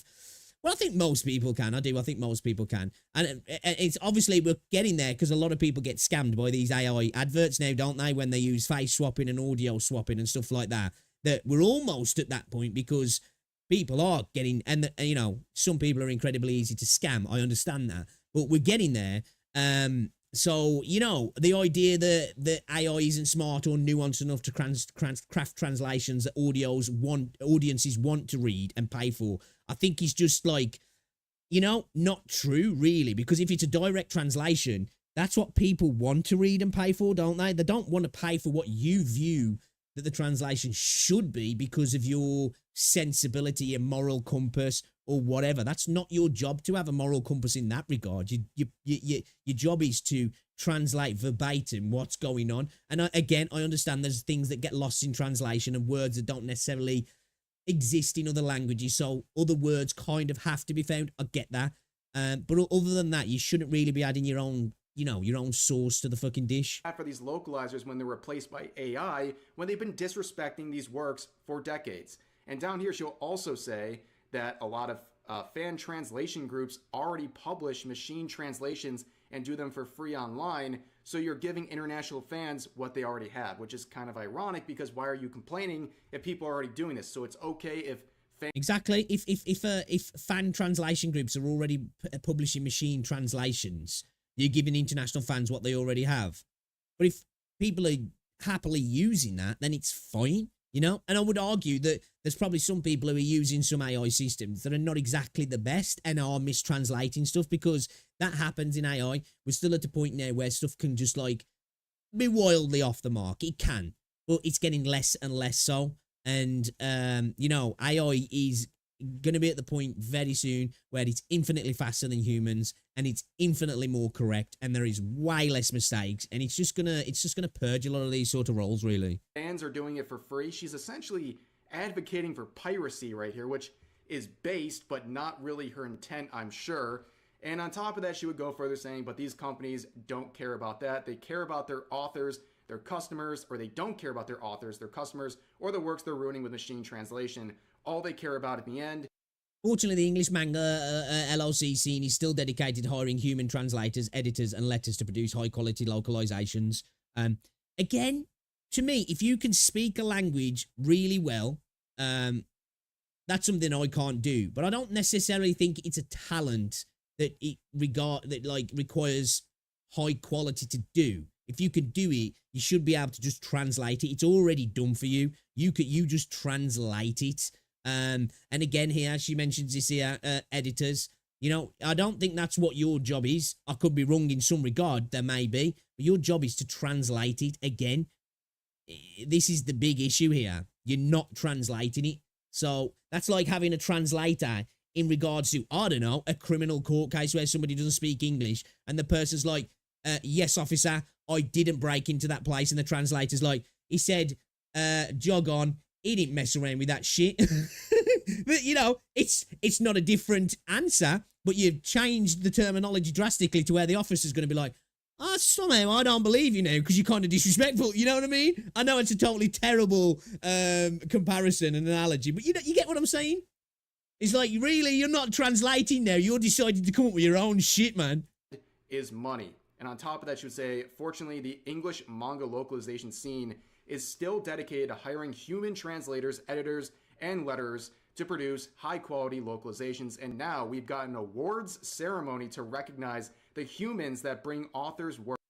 Or is this even an argument? They were paid to do the job, they didn't do the job correctly, and they got fucking fined and they deserve to be fined. Exactly, and the worst part about it, they actively advertised that they were doing the job badly, and it wasn't because they were making mistakes. You know, it's one thing if you come out and you go, I made mistakes, I'm a bit new, I fucked up, I'll do better. But they're like, I'm actively doing this because I believe this should change because this is the way I feel, and hey, I'm going to let everybody know that I'm doing it. It's like, well, you know, and then you're not expected to get fired. There's a reason so many go straight to the pirated fan subversions of the anime. Exactly. The Japanese publishers are seeing that and going, do you know what? Let's just cut out both middlemen here. We'll get rid of the fan subbing. We'll get rid of the people who are freaking fucking our work, and we'll just directly publish it to everybody, and we'll cut out both of them. And hey, everybody's happy. Work into English with love and respect. That's so typical of localizers needing to pat themselves on the back with their own awards ceremony for the slop that they produce. But overall, like I said, you reap what you sow. Nobody feels sorry for these localizers. Yeah, I don't. And it makes sense that some of these companies, these Japanese publishers, would want to replace them with AI because, like many other companies, you can draw parallels to Sweet Baby Inc. When people discover that certain people or consultation groups or what have you are involved with projects, they have inherent concerns. Fans have inherent concerns about the quality of that product because of the history of these localizers, whether it's in anime and manga or in the video game industry with companies like Sweet Baby Inc. But for now, that's going to do it for this video. I hope you guys enjoyed. As always, feel free to share your thoughts about today's topics in the comment section down below, and I'll see you guys next time. So I think fundamentally, it goes back to these people inserting themselves into culture that they don't like. They do, and they don't like parts of it. They like the parts that they think are the good parts, and they want to change the parts that they don't like, even though a lot of the time the parts that they have distaste for or disdain are the major parts of that culture. And it's just like, why are you trying to insert yourself in and change things? You know? It's just so, oh man, it's just super like distasteful, and it's just like, just fuck off. Just fuck off. And if these companies are figuring out ways to make your job or your contribution obsolete and irrelevant, then more power to them, man. More power to them, you know? I love that. Based, in my opinion, from these publishers. It's good to know what? We can't trust humans, especially these white liberal women. Let's just use AI, man. Problem solved. I love that. I love it.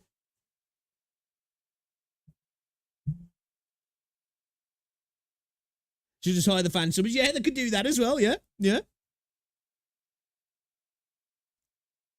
Hey, you never know. They might start bringing in these fan subbers to be the humans who overlook the AI work, and then everybody's happy, you know.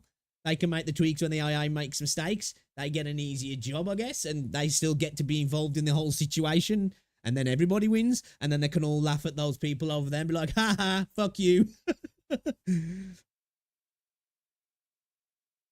They can localize their favorite Yaoi novels and feck off.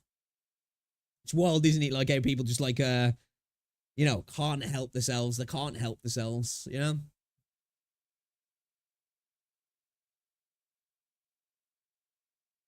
All right, let's watch this video, and then we're gonna play some for the first Terror Fantasy.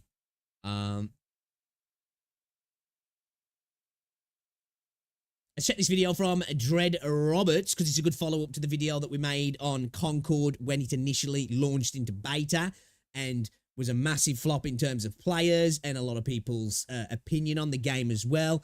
And some of the controversy and the activism that was kind of pushed into the game, which really just led to it being a bit of a freaking shit stain, really. Let's check this out as a follow-up. Concord obliterated by Chinese mecha game. Player numbers skyrocket as gamers reject DI and Sony. This is it Mecha Break, or I think it's called, or Mech Break or something like that. I think it's like I think there's a PvE, PvP side to it. It kind of looks awesome, actually. Might have to check it out one of the days. So for the first time in a hot minute, I finally have some exciting gaming world news to share with you all today, as it has a lot to do with a brand new independent game called Mecha Break. If you have not heard of it, yeah, it is that one, yeah. third-person mecha shooter, a game very similar to Armored Core 6. If you've played the From Software Armored Core series and you know exactly what I'm talking about, I would say that this game is very like the sixth one, the most recent one that I have actually clocked about 100 hours into. I really love still haven't mechas. played that game I've yet. grown up with mechas, watching Gundam and dude, who doesn't love mechs, man? Like, they're fucking cool. Evangelion and other anime shows, as well as just old Japanese shows and other Gundam Wing was my shit back in the day. I've got so many freaking, you know, the snap together models. I've got so many of them. Movies that have never actually finished one though.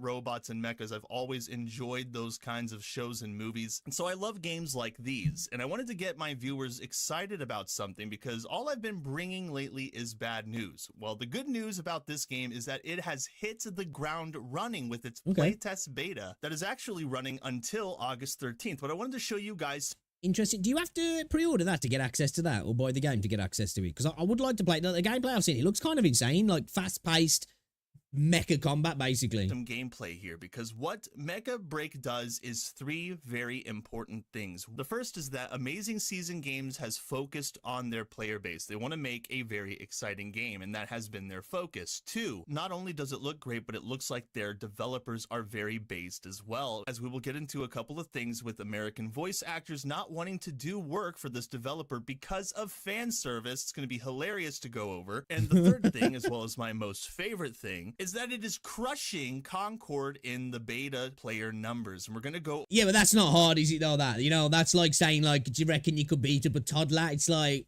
I'm not gonna comment, but yeah. Over those as well. So let's check out some gameplay here so that you guys can get excited about this game. If you're interested in mecha games, this one looks like a lot of fun, and it is currently taking requests to participate in the player beta. So check this out, man. This reminds me so much of Armored Core 6. Yeah, this is awesome. Dude, the gameplay looks fire. Multiplayer modes, various types, and different robots and characters that you can customize. I think it's got like a loot box system in it as well, isn't it? Which I know for some people won't be an enjoyable part of the game. I don't know. Is this game paid or is it going to be free to play? I'm not too sure because the Chinese MO is typically to go free to play and then have a like heavily monetized systems in the game, isn't it? Which I'm totally fine with. But that seems to be the way they go about things. But I can't remember if this game's premium or freemium. Yeah, this is looking sick. This guy said that I can't explain how incredible Mecha Break feels. I literally haven't been all in on a game just from movement alone since the first time I tried Gun Evo. Look at this, just look at this, he says. Has almost 500,000 views, getting a lot of attention. This developer has hit the ground running, as I have said, and a lot of people are taking notice of it. See, this is what I was going to mention. Again, China, Japan, Korea, they get it. They get it. They understand who the majority of people is who plays video games. Now, you can listen to all of the freaking polls and stats that come from the West. That what is it that I've heard now that 51% of gamers now are female, which I just don't buy that for shit. I don't know if they're talking about Farmville on Facebook, but anybody who plays multiplayer games and is involved in games, we all know the demographic for the most part. So why would companies ignore the demographic to try and appease people who don't even care about the stuff that they're making? It's like we see it in Star Wars and a lot of IPs within TV now, don't we? They're so desperate to appease to a group of people within the journalist space and people that just don't care about the stuff they're creating, that this is why it flops, because they aren't actively go out the way to alienate the fan base to try and appease this group of people who are never going to be fans, and then lo and behold, the shit fails. So it's great to see things like Concord that we're actively trying to push that. Don't get me wrong, at the end of the day, I don't like seeing games fail. I want to see better games all the time, but I hope that more of that sort of stuff dies, because at the end of the day, the game should be a fun game and appease the player base, and not everything has to be sexy freaking waifu characters. I don't need that. I'm not that shallow, you know. I don't mind characters that are not that design philosophy. I don't mind like female characters that look like normal women. I'm fine with that, and I don't mind playing as male characters and characters that are ugly or whatever you want to insert into that space to get your idea of the character design. But you know, these guys get it, man, and they're not afraid to add a bit of sexiness into the games. And let's face it, some people like that, especially in sort of light-hearted mecha games. You want to be able to use freaking sexy women characters to fly your mecha with big juicy bums, you know? There's nothing wrong with a big juicy bum, man. Its progress with players. If you read this post from Manga Lawyer, he dips into this information. Agreed, Vologar, agreed. This is the thing as well that a lot of these developers don't understand. There's plenty of women out there in gaming that love hot girls in the games. You know, even you're saying they're talking about a large lesbian fan base. There's lots of women who are straight and they love to see sexy female characters in the game because they look good to look at. Like, you know, it's not real. It's just like, dude, look at a booty. A little bit more. Mecha Break Beta. How can you not like came it? Out of nowhere with minimal advertising compared to AAA billion-dollar companies. Remember that Concord and other games like it have Sony and Microsoft behind them, and they're pushing marketing out for these games every single day. And they're also pushing out side content to try and pump up those numbers and get people interested in the characters and the story. And it's still not getting the numbers that this game that barely has anything going for it is getting. He says it has already outperformed Concord, the last PlayStation game, despite the latter's. It's why I think now we're going to see a massive pivot in the gaming industry in terms of where games, the big games and the real acclaimed games are going to be coming from. At the moment, there's a lot of fan service coming from places like China, but once they really start to level up their storytelling and their emotion in the games and stuff, you know, and take it to that next level like the West's been doing for a while in terms of certain games, in terms of like, you know, story games, dude, they're going to crush it because they're not going to be afraid to ignore the politically correct Stasi who demand everything fits the way they want it to fit because of their feelings. Once they get to that level of really creating immersive, amazing stories with like great visuals, great mechanics, great game design, along with all of the other stuff that they're creating now, dude, they're going to absolutely just destroy Western game development, in my opinion. hundreds of sponsored articles, paid YouTubers, and general advertising. That is true. The media has been all in on trying to defend and prop up Concord, despite the fact that barely any people have played it. And we go into this a little bit more by taking a look at Mecha Break's profile. So, produced by Amazing Season Games, Mecha Break is a multiplayer mech combat game set in a futuristic sci-fi realm, coming to PC, Xbox, and oh, it's coming to Xbox as well. PlayStation. I honestly feel like these guys aren't getting enough attention. They should be getting thousands of likes. Yeah, look at some of those mecha designs as well, man. Those mechs look fucking fucking sick. A lot of fun from what I hear. Players are very much enjoying it, and there are a lot of people playing it, as I'm going to show you in just a minute. But they definitely need more attention, because games like Concord, crap Overwatch copycat paste games like that, are getting all of the big corporations' attention. And the thing is, though, it doesn't matter. I wouldn't even worry about that, dude. They might be getting all of the big corporations' attention. Look at the player base. Nobody cares. It doesn't matter how much it gets shouted from the rooftops that it should be supported and that it's amazing.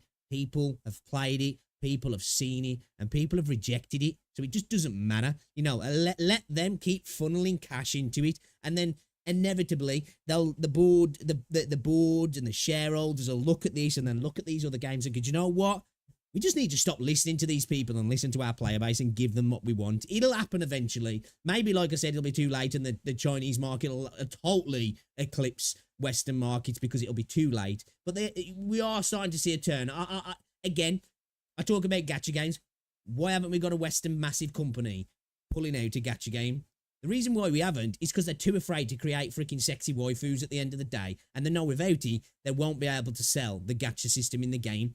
You know what I mean? So that's why we don't have those sort of games, because they are terrified of the blowback that'll come from particular parts of the internet if they do decide to do that. You know what I mean? And the media's attention as well. While these amazing games from China, Korea, and Japan are coming out, getting all of the players' attention, but none of the media screen time that they need. And I'm pretty sure there's a reason for that, because this game reminds a lot of people of Stellar Blade, which of course the media, especially Kotaku and IGN and other outlets like it, are completely against, if it's not Baldur's Gate 3 or Hades 2. And I've got some more gameplay to show you guys. And we all know why a lot of them loved. Don't get me wrong, Baldur's Gate. I haven't played it, but it's critically acclaimed by pretty much everybody who's played it. There's reasons why they didn't mind some of the more sexual things within that game. We all know why. It's right here. Check this out, man. Dude's just stomping this guy. And there are a lot of execution styles from what I hear. You can customize your mechs in different ways. I've got some screenshots to show you guys about the customization, not just for the mech. So I'm saying, dude, man, freaking hot girls, giant robots, what's not to like? But as you can see here, the female characters in this game are highly customizable as well. And this is something that the West is trying to get rid of, all right? If you don't like butts and chests flashing in your face, that's completely fine. Not everybody is about that. But what this customization does is give players the actual freedom to make the... Exactly, and there it is. And there it is. As I said, not every game has to be that. I myself... I love a freaking hot girl in a video game or a big booty waifu or whatever it is. But you don't always need that. Sometimes I want something gritty. I want something visceral. I want something dark. I don't want any of that. But the option to have that in a game where you're allowed to create characters is what you want. If you want your character to look as androgynous, I'm not even saying the word right. If you want your character to look as freaking whatever as you want, you can have it looking like that, you know? You can have it looking as masculine as you want, or as feminine as you want, or as non-sexy or super sexy as you want. And this is what it's all about, you know? Let people design their characters how they want to do it. The problem is, in the West, there's too many people that are like, oh, what if the people who don't want big titties see other people running around with big titties? It's gonna hurt their feelings. Those choices, rather than limiting their choices strictly for an ideology that nobody is supporting except for Vanguard and BlackRock. I can never say the word properly. Took a few hits financially recently. Very happy to hear about that. But anyway, let's stay on topic. You can already tell from the images here that this is not from a Western developer. This is from an Asian developer. It's really hilarious how beautiful women are now automatically associated with Korean, Japanese, and Chinese developers now, and not Western developers, because those dudes have embraced DEI and ESG completely and pushed down. For real, dude, words are very hard. guidelines to make their characters intentionally I'm from Wolverhampton, alright, cut me some slack. ugly. It's really insane what they are doing. But these are the comparisons that players are always making, as you can see from this post on Learning the Law. In addition to the original, meanwhile, Japanese ESG companies, no, please, Larry-san, give us a higher score. We'll make all the Type A and B games that you want. Diversity and inclusion announcement regarding new game joint development by Koei Tecmo Games and Akatsuki Games Incorporated. Japan isn't perfect, man. China isn't perfect, and neither is Korea. But what you can see by looking at the games that are being developed across the sea right now, they are looking a lot more fun and player friendly than these are. And it's unfortunate.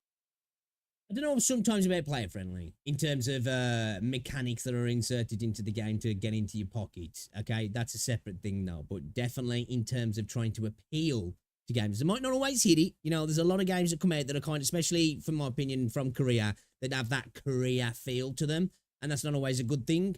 But this looks insane though, this does. Then again, I think this is a Chinese game, isn't it?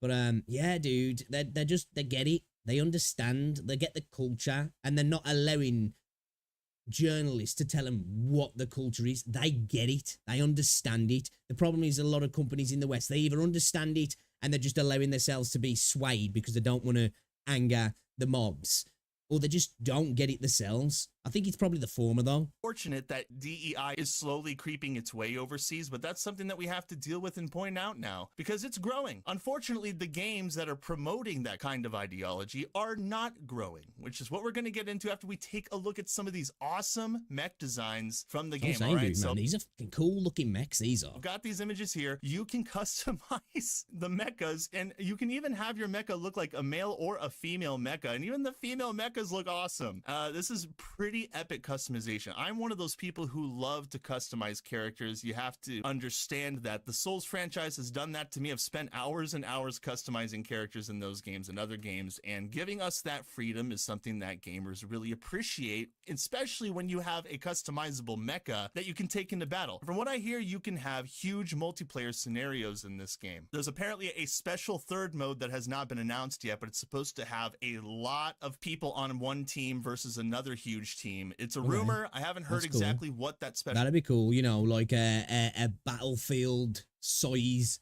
mecha battle. Dude, that would be insane. That would go so hard. Special mode is yet, but I'm sure we'll find out. And those are some of the things that you can do in this game as far as customization, all right? And don't worry if you're one of those people who hate beautiful women. If you absolutely hate the idea of a beautiful woman being played in a video game, you can also play as a dude.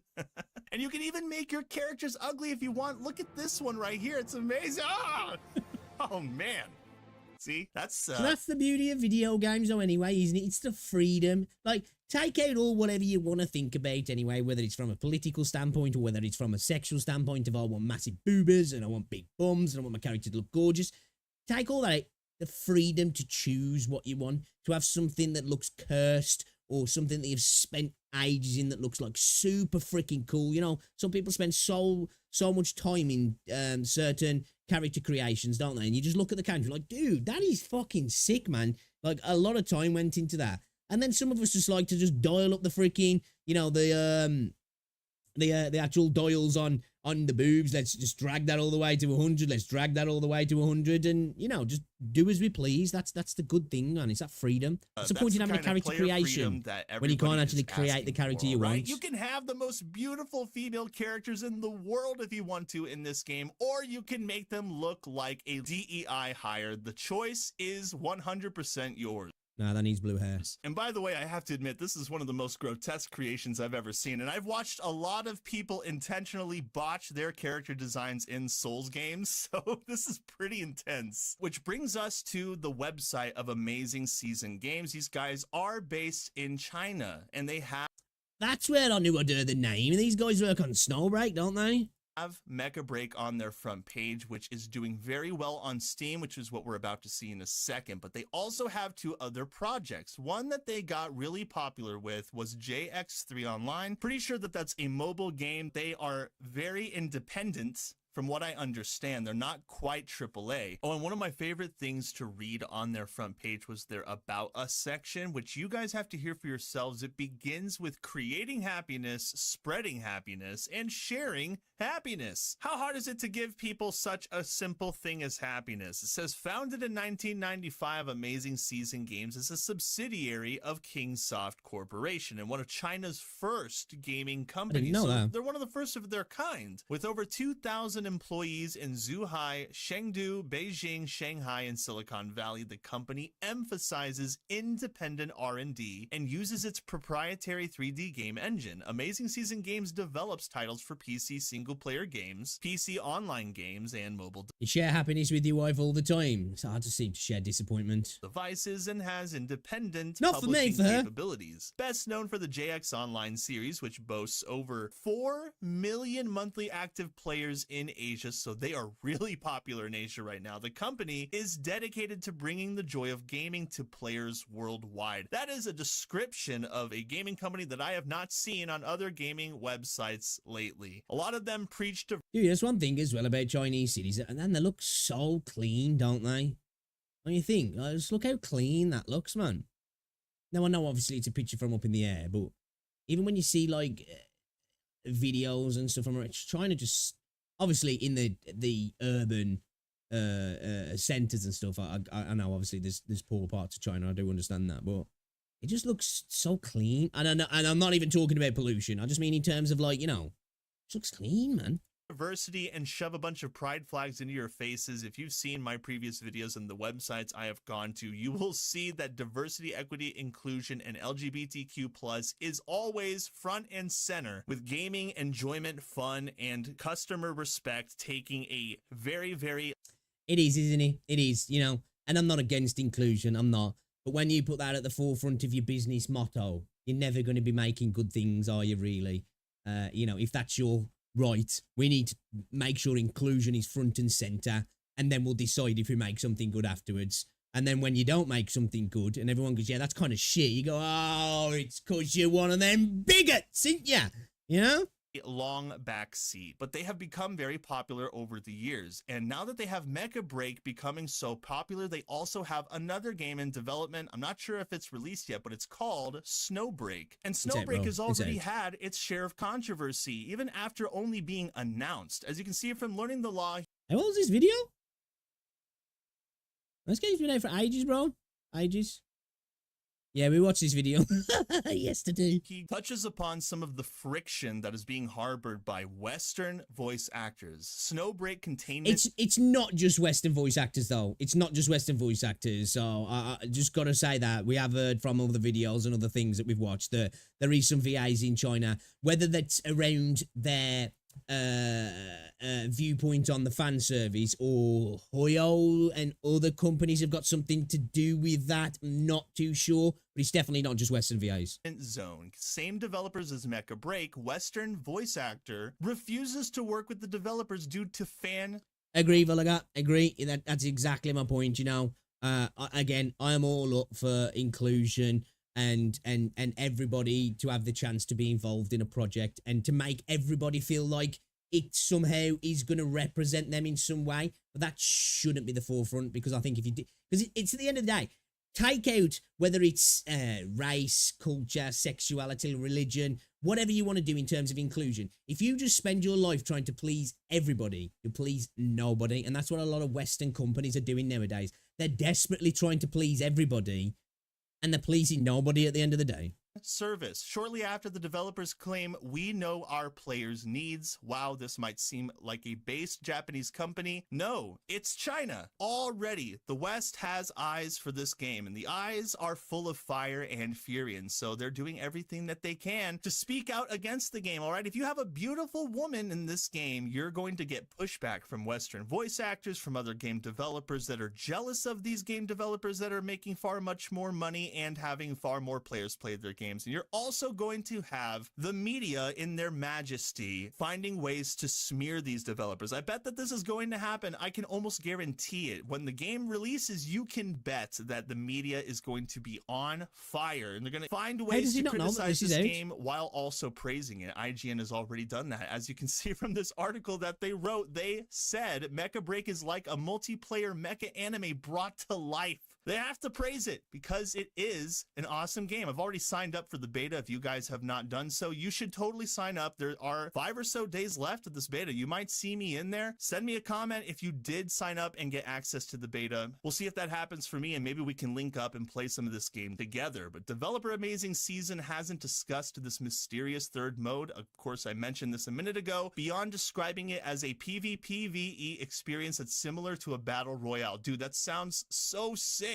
And IGN finishes with... I don't know if I'm really needed battle royale in another battle royale. Hey, I guess we haven't really had a mecha battle royale, but I don't know if I need another battle royale. I just think the genre's got its kings now. We don't need another battle royale. But if it's similar to a battle royale and it kind of works in terms of like, I don't know how exactly they'll do it, but you know, if it's got that sort of you're down, you're out kind of thing potentially, okay, all right, interesting. The stakes are higher. Well, I don't need another battle royale really. I came away from the closed alpha and the interview for Mecha Break wanting more thanks to the fun, dazzling mech action at its core, but I also came away excited and curious to learn more about its third, large-scale multiplayer mode. Here's hoping we won't have to wait too long to see what it's all about. I can't imagine how cool it will be to have like 20 or 30 mechas fighting each other in a giant open space. That's kind of what I've always wanted in a mecha game. I've always wanted a Gundam game specifically to have that kind of multiplayer mode in it, but that game has not come along just yet. Maybe this one will fill that need for gamers. From the looks of things, it already appears to be well on its way. As you can see on Twitch, Mecha Break has 6.7 thousand viewers right now. The people are playing. See, at the end of the day, it doesn't matter what journalists say. It doesn't matter what the media says.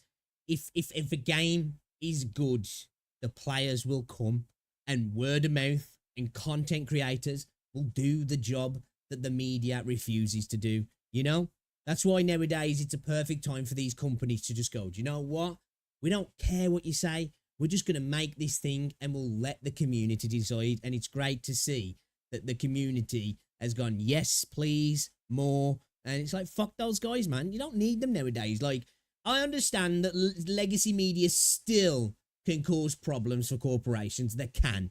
But that's because we allow them to. At the end of the day, the media's got no fucking power without people believing it and going along with it. You know what I mean?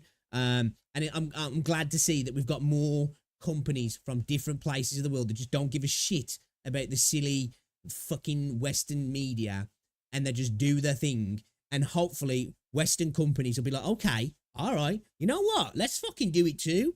I don't know how long that's going to take, but I think hopefully it should start happening soon. I'd like it to start happening soon anyway. Maybe I'm a little bit too naive of how downtrodden some creators in terms of these sort of spaces are in the West, because they have been kind of fucked over a lot, haven't they? People who decide to step out of the status quo, so to speak, in regards to what's allowed, you know, what the thought police think you're allowed to think and say and do. So, yeah, man. Long may it continue. The beta, and from what I can see, a lot of them are VTubers, which is pretty epic. So there is a growing fan base for this game. They have 7.8 thousand followers, and just in case you are curious, yes, this is completely crushing Concord's beta numbers, because if you go over to their page, oh my goodness, not even half of what the aforementioned indie game. There's one person streaming it before. Is this just a rerun though or something? Watching some of my Concord. I think this dude's just watching his own gameplay back, yeah.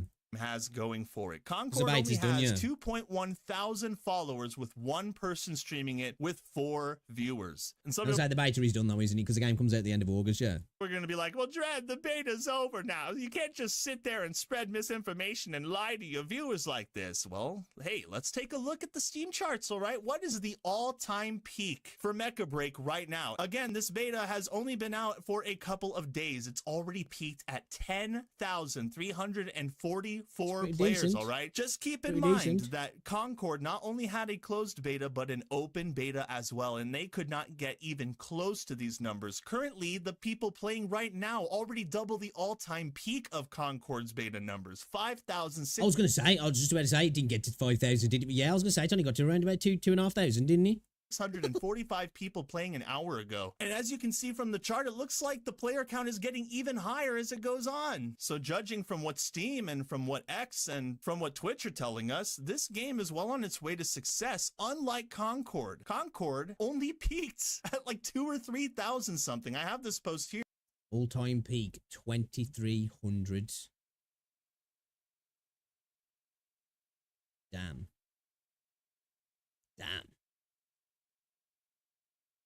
The only good thing about this game, though, was the facial animations in the characters in the cutscenes, because they were pretty good.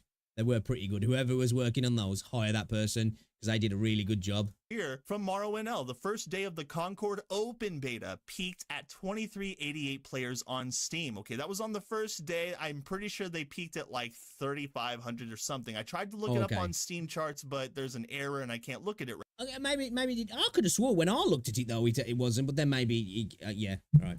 Right now, oh well, but these shit's gonna be $40 as well. What's the betting? I said this in the previous video. This game either needs to launch free to play and should, or within 6 months, this game's going free to play. If it doesn't, shit's dead. You know, just totally dead. These are the numbers that Concord was getting, all right? This was a DEI-fueled game, all right? The robot has pronouns. All the other characters have pronouns. They just released a cutscene for the game. I don't know why they would think that would, like... That's just such pandering.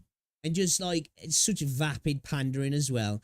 Even people who want pronouns, do they really want to jump on it? Are they genuinely... Maybe some will, but are they genuinely going to jump on the robot, on the game, and be like, the robot's got, like, they, them, and be like, oh!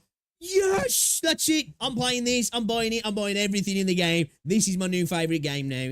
Come on, you know? Today, because they're doing like a weekly cutscene comic panel type deal to. And that is not going to last very long either, as well. This idea that there's going to be this like cutscene every single week, with how dead this game's going to be, that shit is going to stop rapidly. I bet you unless they've got a bunch already made for the launch, that shit's going to stop rapidly within the first month. It's going to be to like comic book panels where it's just stills.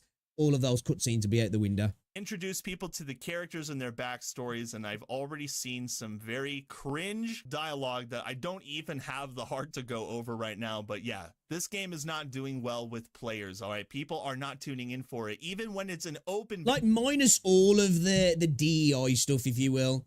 The game's just mid, isn't it? You know what I mean? It's just like... The gameplay's just weak. It's generic. It's been seen before. It's been done better before. The map design, in my opinion, is atrocious for a game like that. Really bad. Really convoluted. Just didn't have a good layout and a good flow either for a game like this.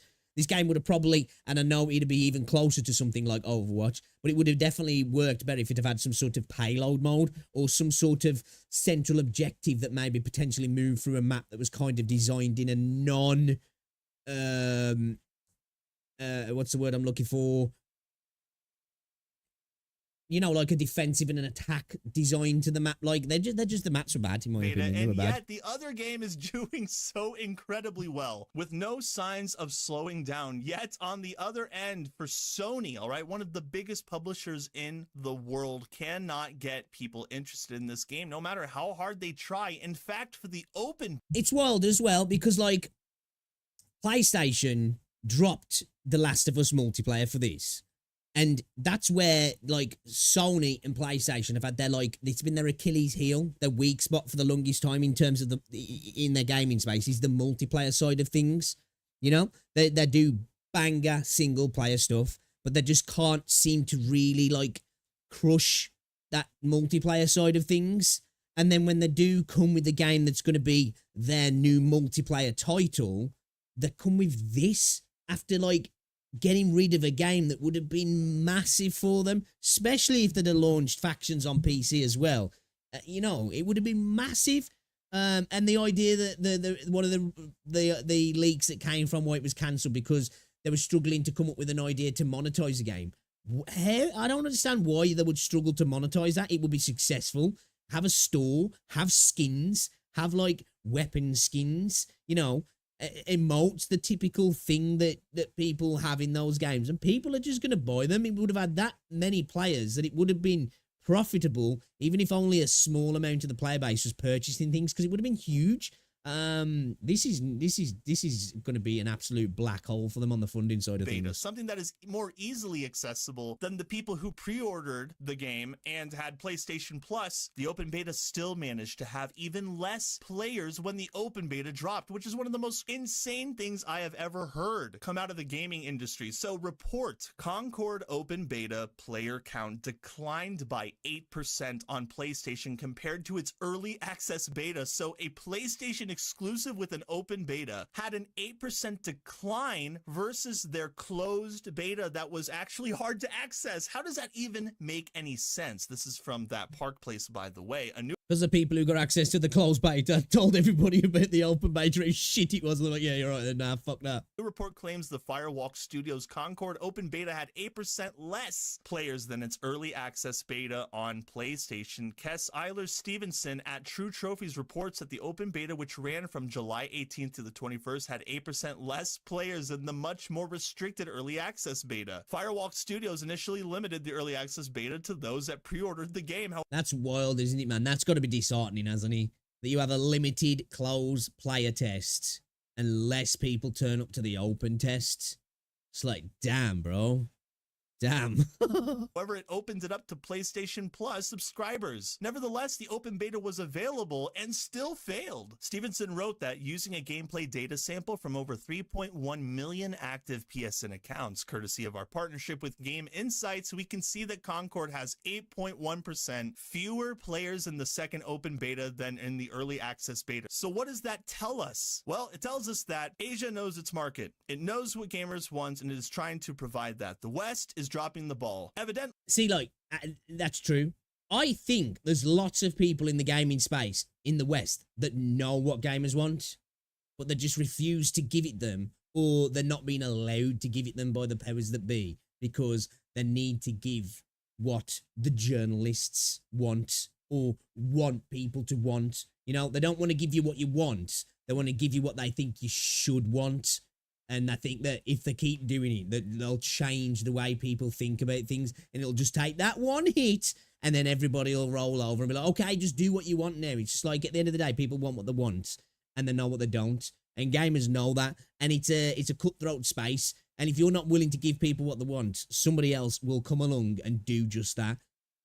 And in a space where we get plagiarism as well, rampant plagiarism, you know, these games are going to come out with a core premise that might be good, and other developers just come along and go, all right, then you fucked up there, you screwed the pooch, we'll just steal your idea and just make it better. On purpose. Everything that I see coming out of this DEI push seems very forced, and it is being commanded by the powers that be to be shoved down our throats, while Korea, Japan, and China are doing their darndest to just make games that are appealing to gamers, not trying to undermine and demoralize the male audience that they have, but instead trying to appeal to them and make them happy and give them an exciting game to play. I'm super thrilled about this, man. A mecha game with a possible battle royale mode, dude, that's sick. I feel like that's one of the only types of I just think it's kind of weird as well that a lot of these people say that there's very little difference between men and women, but then want to force a different kind of game because they believe it's more inclusive. And it's just like, well, female gamers are just like men, right? So surely they're going to like what a lot of the men like. Yeah, surely, if that's the way they think. You know, but they don't think like that. They think, well, women and different people and people of a political, a particular a cultural, political persuasion don't want that. When I think at the end of the day, gamers just want good games. It's like people who are into Star Wars. Women who are into Star Wars don't want Star Wars to change because they're into Star Wars, and it's not because they're a woman. They need it to be different. They like it because it's just cool. You know, like, people who don't like Star Wars don't dislike Star Wars because there's not a main female character or it's not female orientated. It's because that don't really like space wizards, you know?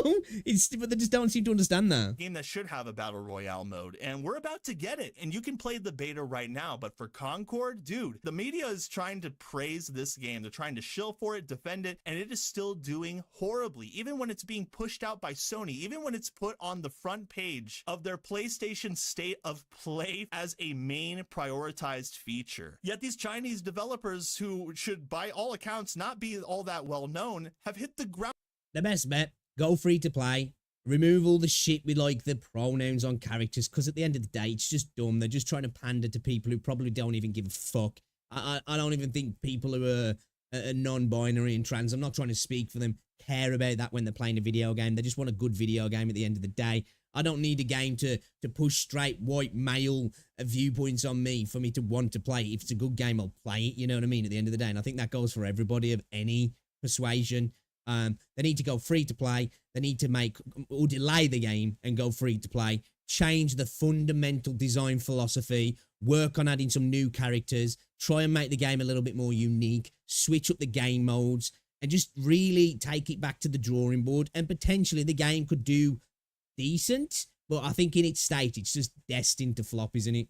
Sprinting towards success. They had minimal marketing. How in the world did word of mouth get out about this game? Well, I suppose it must be a lot of fun. And when something is a lot of fun and a lot of people enjoy it, they start talking to their friends about it. And that is what you see here. Gamers being interested in one game and not the other. The question is, how is the media and the game developers who are against actually fun video games, how is their reaction going to be when this game releases and if it succeeds? I assume that the media is going to have a mental meltdown. They're just going to freak out, run around in circles in their offices, and write the most smeary articles you have ever seen. It is something that we have seen prominent as of late when it comes to games like Stellar Blade, Lollipop Chainsaw, anything that comes out of Korea. Yeah, I'm looking forward to that Expedition 33 as well. That game looked cool. Korea and Japan nowadays, or China for that matter, Black Myth Wukong, for example, they're going to attack it because that is what they do. And again, the beta ends Saturday, August 10th until Tuesday, August 13th. This game's coming out soon, guys, and I'm pretty thrilled about it. There are a couple of other games that I'm super excited about that I'm... Okay. All right. Oh, so the beta starts 10th. Damn, there's a lot of stuff coming out to the mini-man. Spectre Divide is getting its open beta, I think, on the 13th. I think, shit, what's the other game that comes out on the 13th or the 16th that we were talking about earlier? Fuck. Arena Breakout. Yeah, you know, with those coming out, well, obviously I know Spectre Divide's, well, actually, Spectre Divide's probably going to be competing with Concord more than the other two games, really, because I know Concord's not exactly competitive, but it fills that space a little bit more, doesn't it? And that Spectre Divide, actually, that's a game that Shroud's involved in some way. That game actually looks really cool. I'm looking forward to that, actually. I can't wait to play that on the beta test, because I did get in the playtest, the closed playtest that happened, but it was only on for, like, so many hours, and I missed it, because it was running, like, PTS time, so it didn't start till, like, the evening for me, and I didn't know that, and I went on the next day, and it was done. So that sucked. But yeah, I'm looking forward to checking that out. Wary of, though, I think the biggest game that I am prancing around right now is Space Marine. Yes, we watched a little bit of this yesterday. I cannot wait for this game. Too, but Pirate Nation does have something to say about it. He says in this post that I will slowly scroll down if you want to pause the video and read it. He says that the graphics are pretty insane. The gameplay is pretty insane. There are multiple modes to enjoy. The graphics and do look good. This game did leak, but I haven't showed any footage about it because I actually care about this game's success if it is of quality and not just a DEI woke fest. I have no idea if this game looks fire. I watched a bit of Jack Frags playing it and somebody else playing it. Game looks fire. Can't wait. Woke stuff in it, if it has any DEI or ESG aspects, but from what I can tell so far, nobody has said anything particularly negative pertaining to that kind of. To be fair, although like some Game Workshop games suck, they are quite protective of their IP though, so I don't think, I would hope anyway, they don't seem to really allow that sort of shit to creep into the game. The game's diverse anyway in the sense of the cast of characters you can have because of the setting that it's in, and that's never been a thing. Like, you know, there's plenty of badass female characters and people from different cultures that are within the Imperium and all the different races and such. But yeah, they really are quite protective of their IP. So I would imagine, like, you know, in terms of it from that point of view, it won't diverge from what they expect. It's just whether the game will be good, but it looks fucking insane. Problem. So we'll see if this game is really all that it's cracked up to be, despite one of its senior lead writers being one of those trans ideologues. And I'll keep you guys posted on if I just dude edited that there, didn't he? I wonder what he said.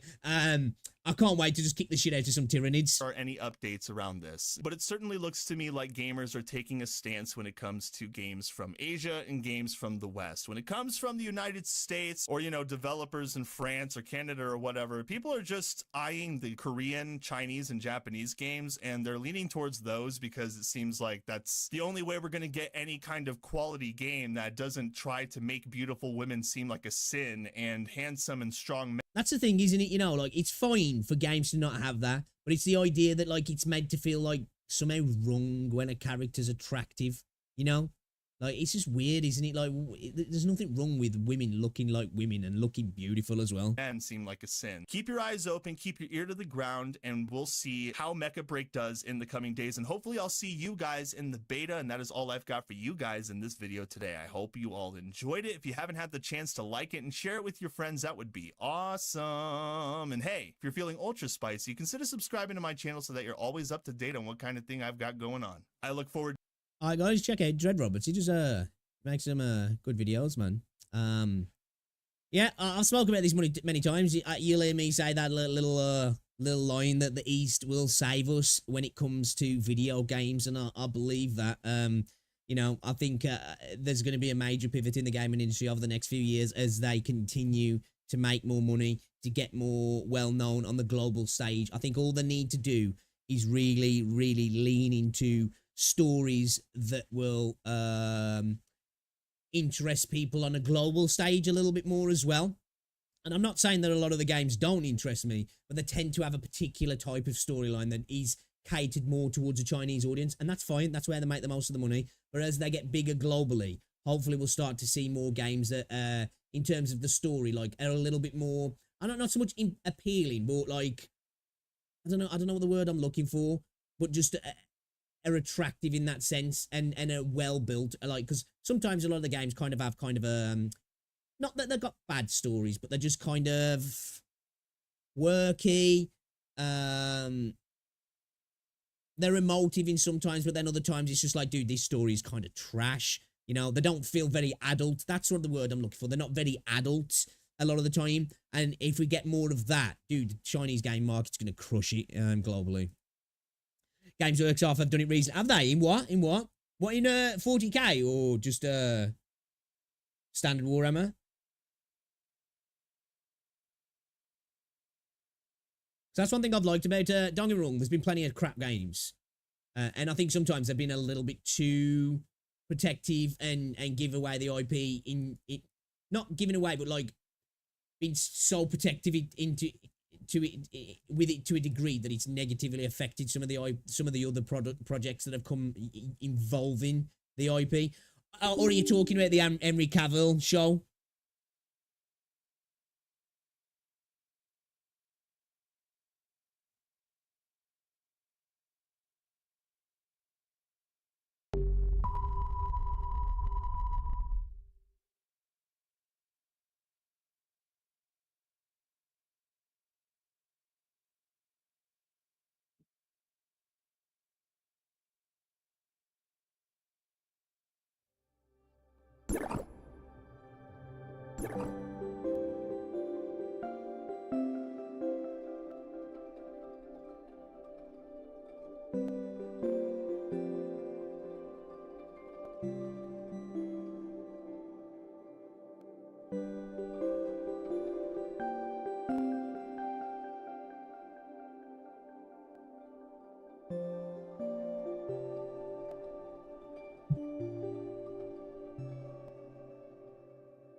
Oh really? I was gonna say, I know over the years they have done some switches in terms of the lore that hasn't been there.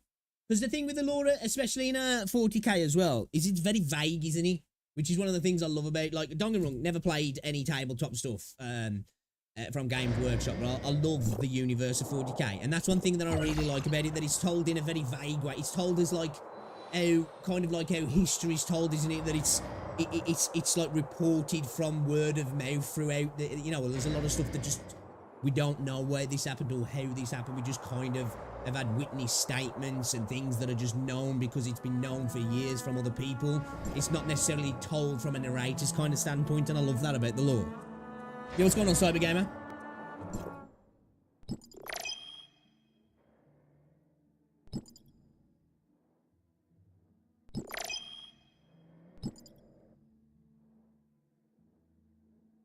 What should I use those standard ones on now? Should I continue using them on this shit? Should I, like, switch it out to, like, one of the other ones or something? Or what? I'm liking the game so far, I am, actually. I've been having fun with it. I've said multiple times, like, you know, the game's definitely not as polished as something like WuWa. But, I appreciate some of the jank, and so far, I have been having fun with it.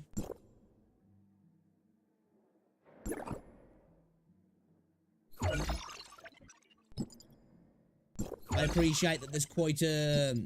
I'm saying there's, like, out of, like, other gacha games I've played, and I know this leans into, like, an MMO-like kind of game, that the variety in some of the gameplay mechanics early on was quite refreshing. And it feels like they definitely try to, attempt to do things that are less safe than some of the other games. Not all of it necessarily, works that well. But I like that. I was sort of saying I want Wuthering Waves to do. I want them to try some events that are a little bit more, you know, like a little bit more, what's the word I'm looking for? Off the beaten path, so to speak. Where are we going? We're going over here. We've got a mission to go then, yeah. Let's do this.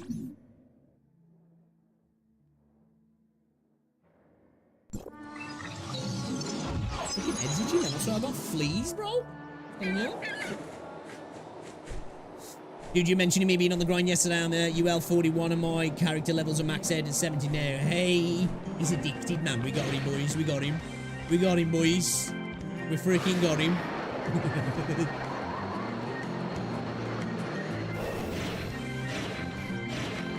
I've been trying to get Neo into so many games that I've been playing for years, and they've never really hit, and we got him with the freaking anime waifu games.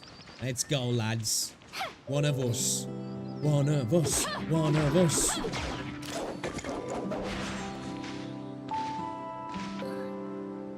Yeah, a lot of people have said that, sorry, but, like, I understand that, like, especially in 1.0, that it's, probably not the best representation for the game, but at the same time, I kind of wanted to experience all of it if I could.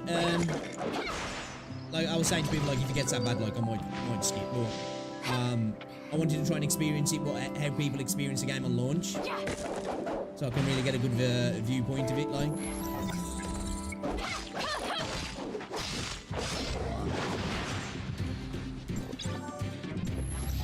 Yeah, pretty much everybody said that. The game does get better as you go through.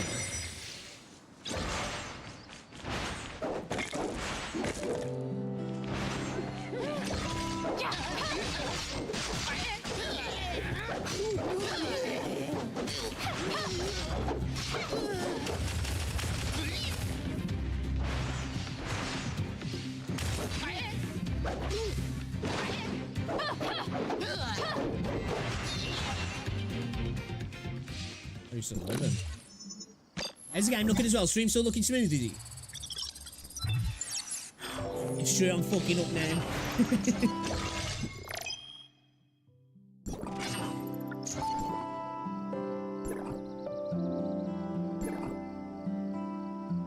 Big fan of the music as well, man. The music's got some bangers. Some absolute bangers. Big fan of the fact that when you're climbing as well, you don't lose stamina. And when you jump. Don't know why I did that. I could have just rocket jumped up, but whatever. We won't talk about that. I like the 1.0 story. Definitely not a masterpiece, but a story of a story, but I enjoy it. I think this game's charming. I think that's the right word as well for me. It's quite charming. Still haven't got Verena though at this point. I might not even need her. My Beiji is doing pretty damn well right now. Yeah, hopefully soon as well, man. There'll be a character to rival Verena.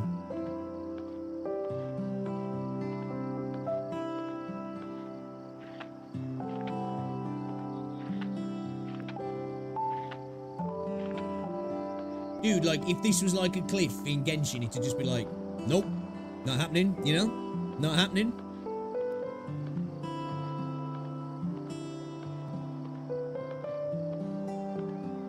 Smoker's lungs in Genshin. Man, I used to smoke. Well, I never used to smoke cigarettes. Well, I did smoke cigarettes from when I was about 16 till I was about 20. But I used to smoke a lot of weed, you know? Dude, even when I used to smoke a shit ton of weed, man, I had better freaking stamina than Genshin characters. And I'm an asthma, you know? An asthmatic weed smoker had more stamina than Genshin characters.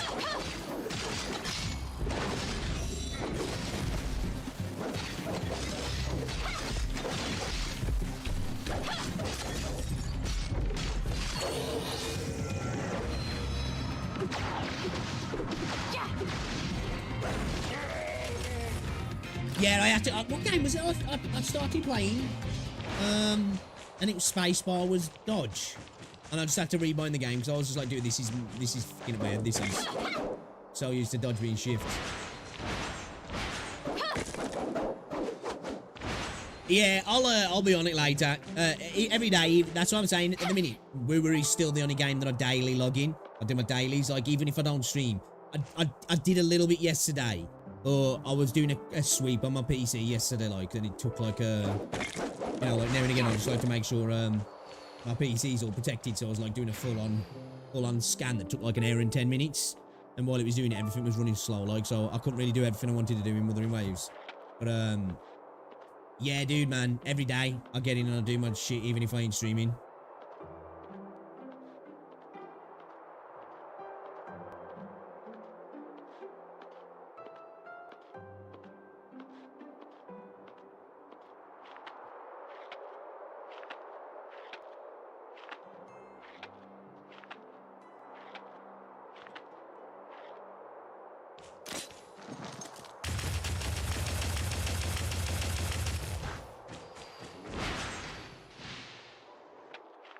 Ow.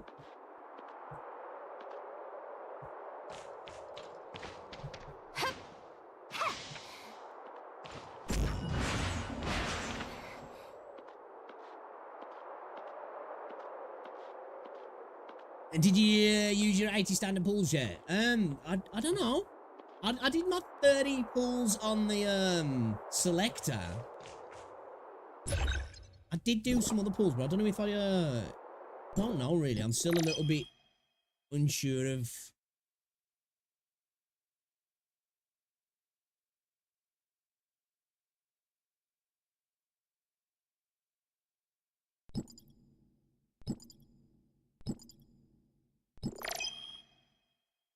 Oh wait.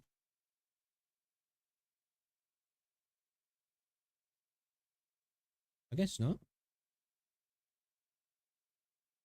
From Annie Auto 5-star.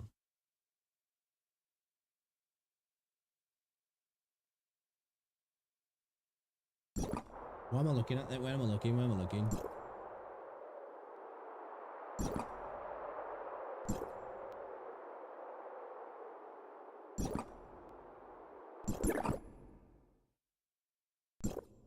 Nothing.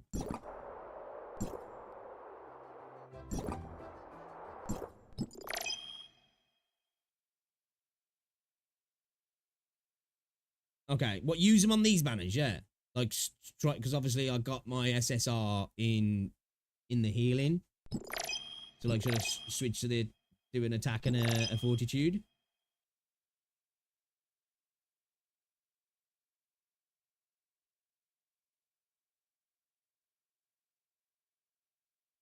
Now, that's fair, Neil. You should definitely save some of your solvents for later on stuff, like, because, you know, there's certain stuff that, like, becomes harder to come by. Like, I've still got, like, 17 solvents left. Like, I was at the point where I was like, I was sitting on like 30 plus solvents for ages. I just didn't want to use them. I was just stacking them. Actually, I got to like 40 plus, I think, at one point.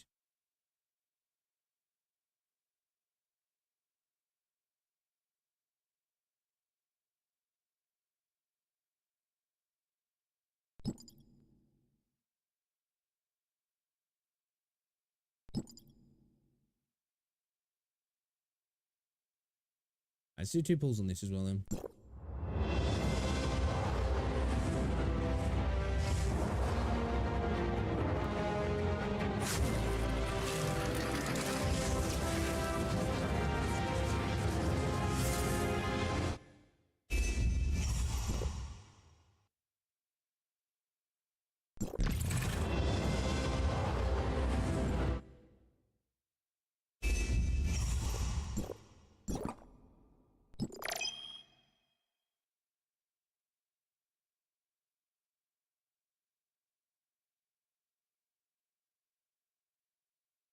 Right, okay.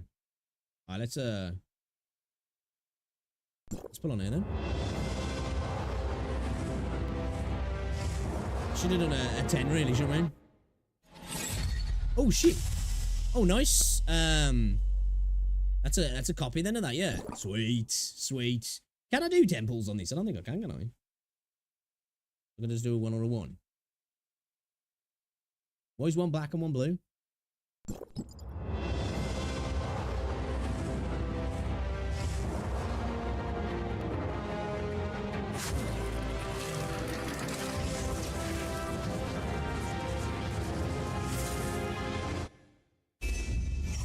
I'm still super overwhelmed by all the different stuff in this game at the moment. Oh, I can do 10. Can do 10 now. Okay, that's changed now because I've hit the 30. Yeah. All right, cool. Because I could only do. It was only just 1 and 1 then. Yeah, that's weird. All right, let me just check. What's it? A second.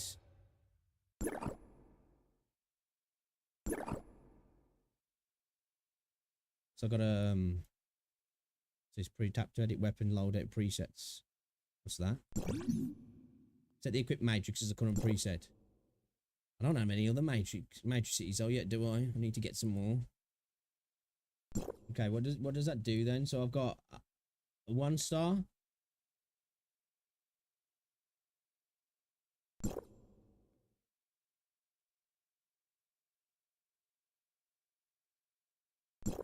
How do I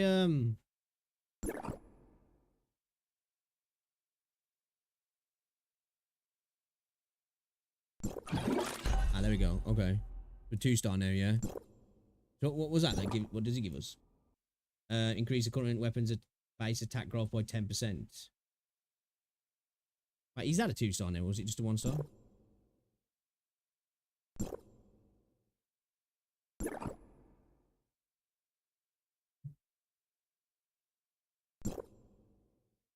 Wait, I'm confused. Didn't I just get another copy of this, though? Do you need my help?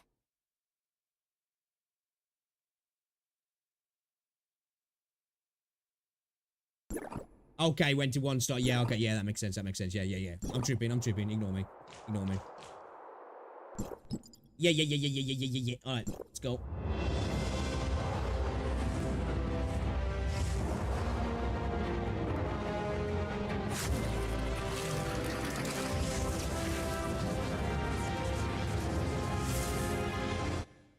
Gamma. Okay. I think we're on 2 star with that now. I think we are, yeah.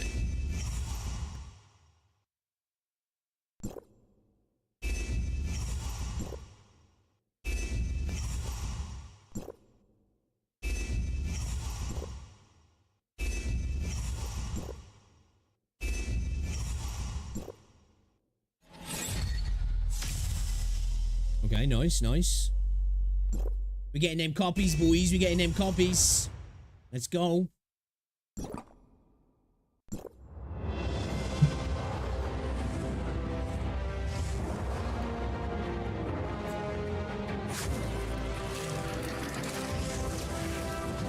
Gamba.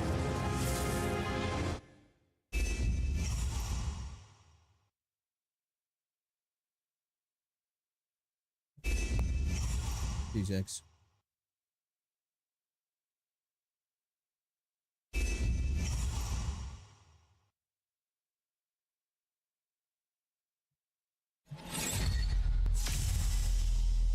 Hey, let's go, boys.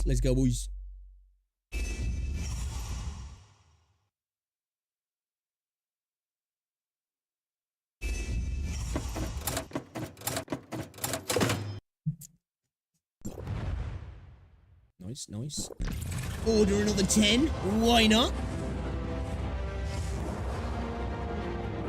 It's free real estate.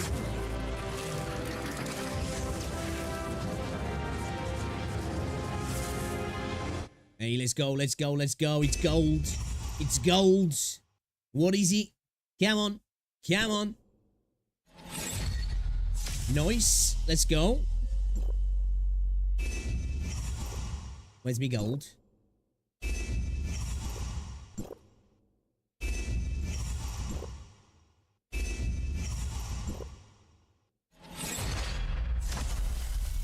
Scythe of the Crow. Wait a minute. Isn't that dude who was at the, Oh, nice, bro. Nice. Let's go. That was a decent 10-pull, wasn't it? Hey, let's go. And you still get an SSR when your pity hits 80. Fuck yeah. Dude, that is a super generous system, that is. Let's fucking go. That's it, King. Yeah. Yeah.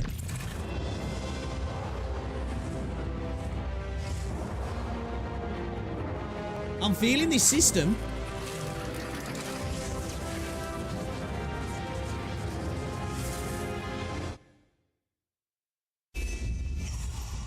What you got for me? What you got for me? What you got for me? Man, we're getting those Hilda copies, boys.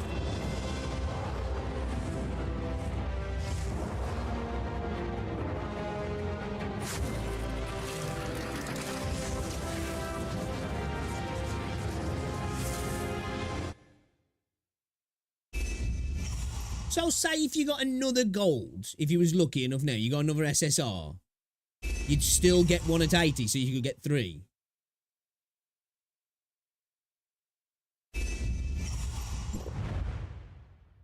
Pepper. Yeah, jeez. Fine for a start, I guess. King is one that was in the standard. Oh, okay.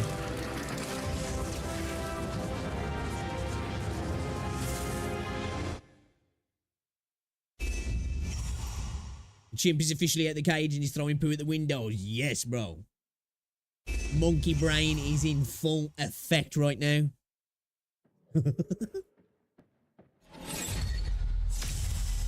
My endorphins are pumping. He's getting the gambling addiction.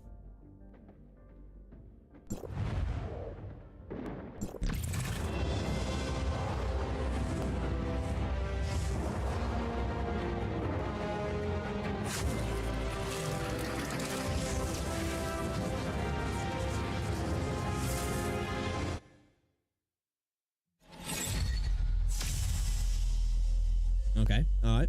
More heals, more heals. Oh, we got double of it that time. Let's go. Jeez.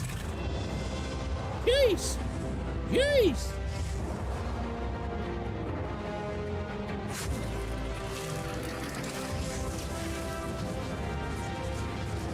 Oh. Was that 80 bulls already, was it?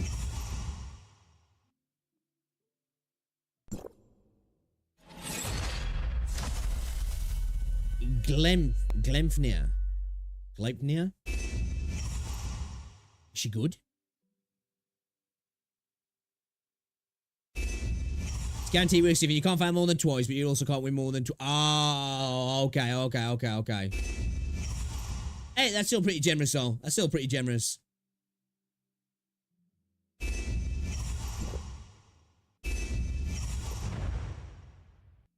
Oh, fuck yeah, boy!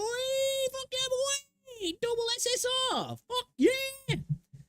I know who this dude is. He's gold, though, so, you know, I'll take it.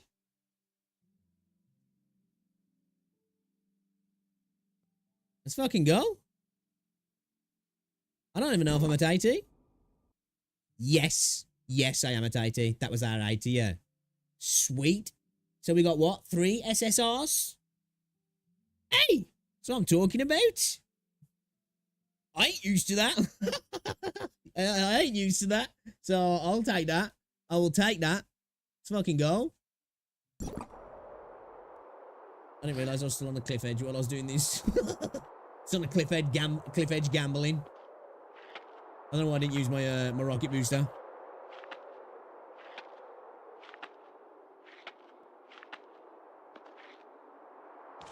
let's have a look. Let's have a look.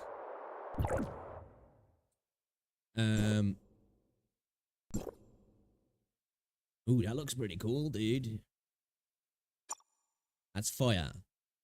Hold up. So this one's it's ice. Is ice shell. Ice shell. All right, let's nice.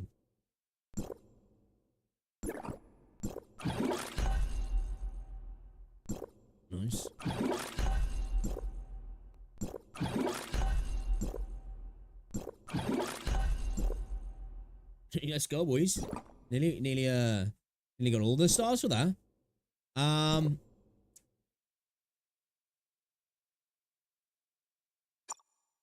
Okay, is this then? Is this better than the other one I've got?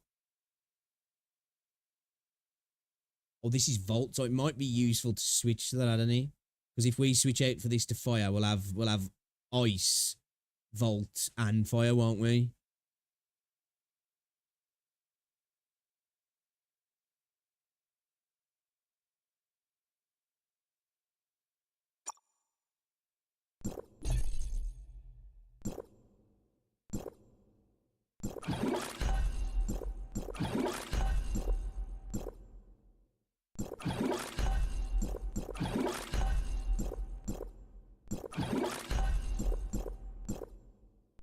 Oh shit, what have I got? Insufficient. How do I get these?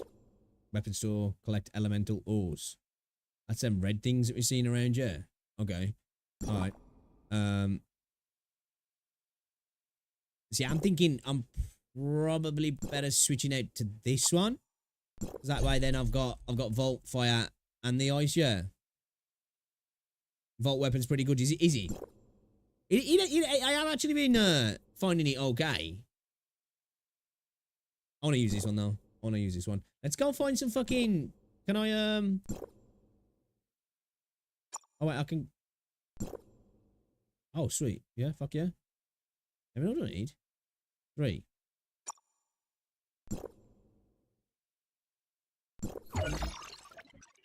Yeah, boy. Yeah, boy. Yeah, boy. Yeah, boy. Let's go, boy. Fuck yeah. I only need 5.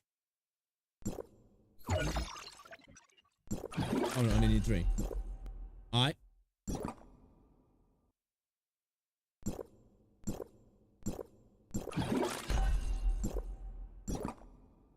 Man, the game's just telling me I'm a bitch. It's like your weapon level's too low. You're a bitch. Sort it out. Figure it out.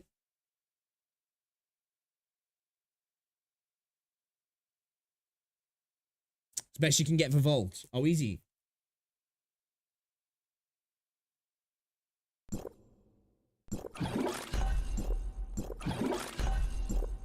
Thing is though, how good is this fucking...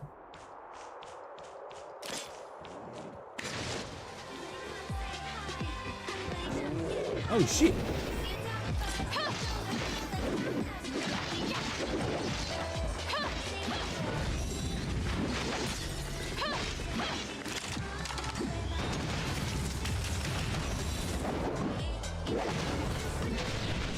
What does this do? It's not healing me, is it? Playing the tune zone.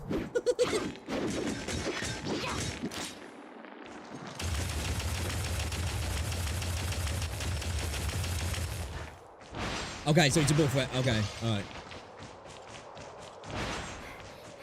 Okay, interesting.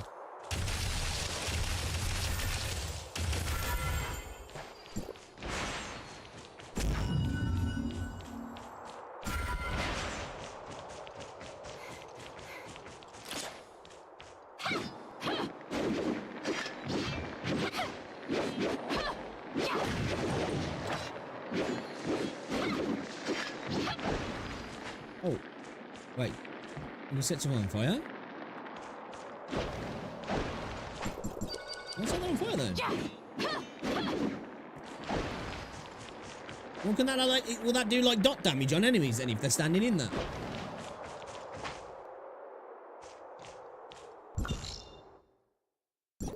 Alright, that's pretty cool.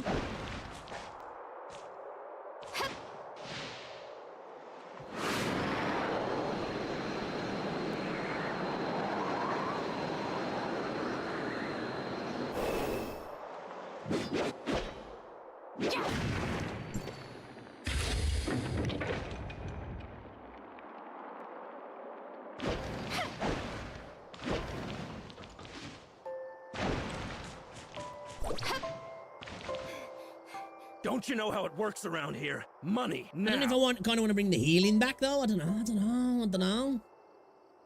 Please forgive me. I don't have that much money. He's super calm. Dude, they look massive next to him. Leave the money behind, or leave your life behind.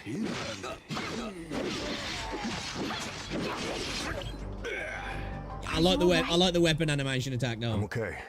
Thanks to you. I thought I could avoid them by being cautious. Who are the people you are referring to? The hyenas, of course. Hey, the old trick of masking your NPC so you don't have to animate them out. Hardly anyone comes down here these days. I'm sent to do an assignment. What happened here? The hyenas are becoming more Guess violent it works out because he's a miner. On top of the outbreak in the mines. Life's getting difficult around here. What's the deal with the outbreak? Oh, does he? Who knows? I didn't know that. Many miners fell ill and are unwilling to work now. Everyone's hoping the problem gets solved. You're here on assignment, right? Why don't I take you to the mine? Well, maybe I might switch out the gun for the vault weapon then. I kind of want to use this fire scythe at the moment. It's kind of cool. But at the same time, though, I do like... I do like I'm here to see Mr. Kim on Hycro's order. The gun. You're a Hycro special agent? You don't look it. Not everyone can see Mr. Kim whenever they want. I see. I won't ask anything that I shouldn't. Kind of like the idea of having the buffs, you know?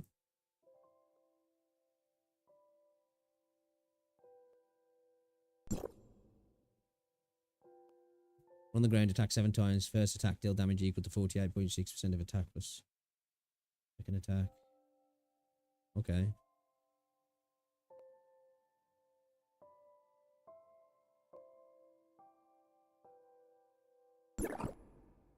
Summon a consciousness that is separate from the target, dealing damage equal.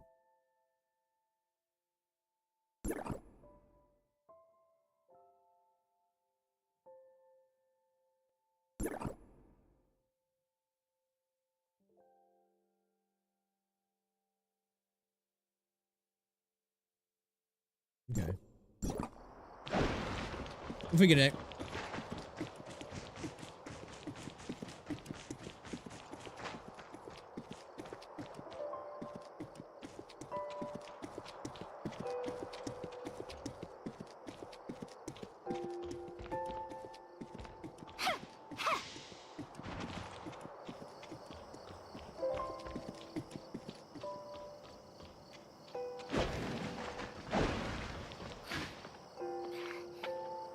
Stop doing that, Spider-Man. You stop for a roll. If I get ahead of you, do you stop? My lord, this is the person that meddled with our business.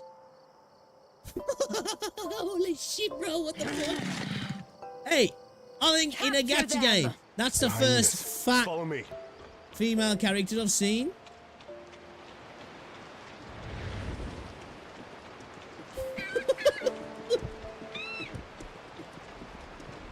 Dude, she had huge melons as well. We should be safe here. I'm sorry to drag you into this. Sorry, they occupied this place about 2 weeks ago. We have to pay them if we want to go through here. Group of crooks they are. This area looks kind of nice. I wonder nice. when Mr. Kim will take care of the trouble. Oh, that's the entrance to the mines. Not there.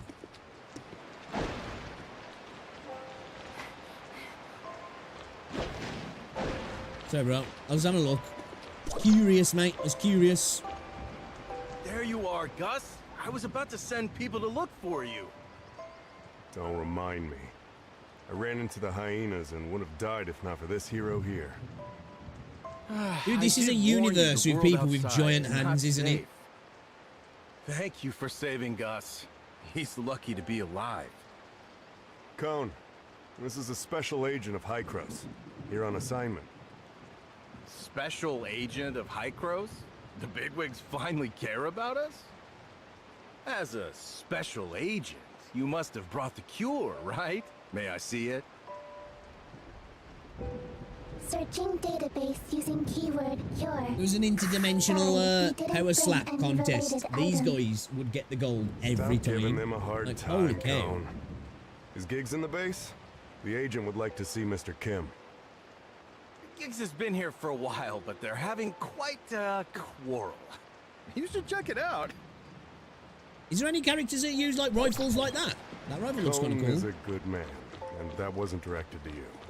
Given our current situation, everyone's in a bad mood. You know what actually I want to do? Take you to see Giggs, our foreman. I want to have a we need to go through different... him if we want to see Mr. Kim. Where are you going? Take me with you. No one likes him, but Do you have Mr. the Kim's money? nephew. You know what I mean? Looking for me? What? After Where are you Stark, going? the Cut my last foreman, ears. retired, Giggs took over. No Where one are you openly going? said anything. Take me with you. But in private? Sounds like Giggs is arguing with the ones that are on Annabella strike. has a sniper rifle, Cobalt has a shotgun. Yeah, dude, Wuthering Waves needs to get a variety of range weapons in like that.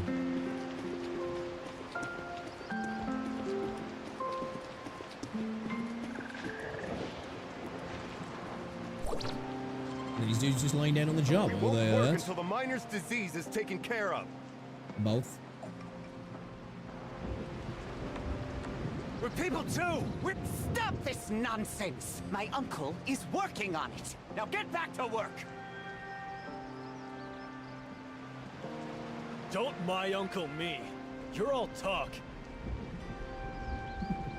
Why don't you go back with your tail between your legs and tell Kim that there's no deal if he can't cure us?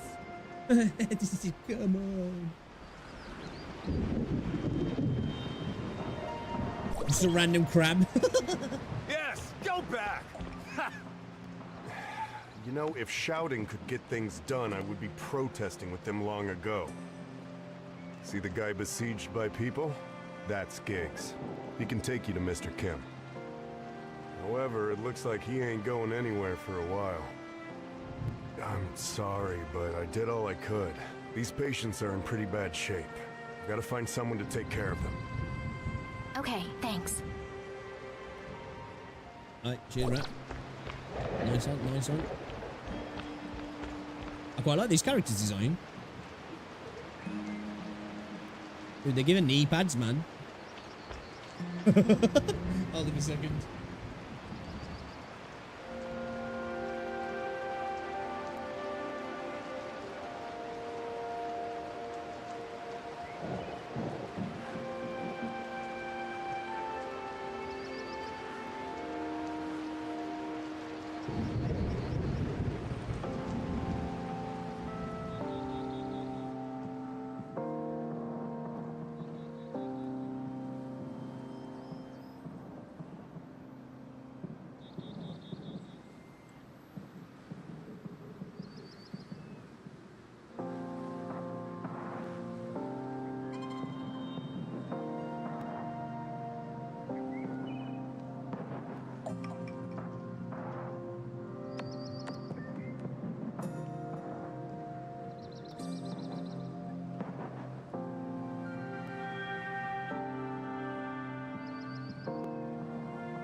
When you can read the wind, you can predict the weather.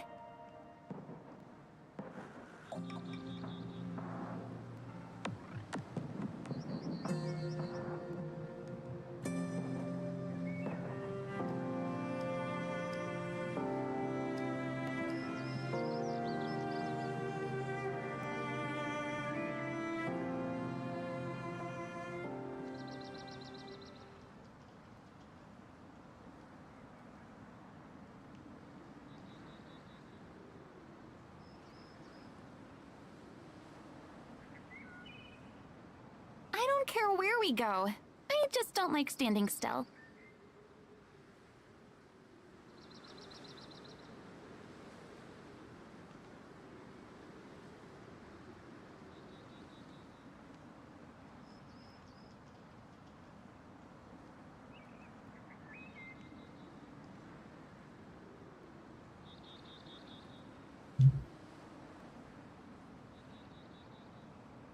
Lads, just sort of a video come up from PlayStation I want to check out. It's showing some of the PvE and PvP in look, my phone's on. Showing some of the PvE and the PvP in Space Marine 2. I'm curious. Okay, so let me just have a little look.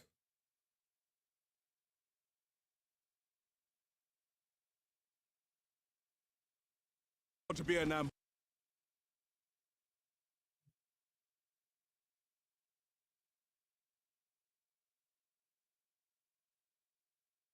Okay, alright.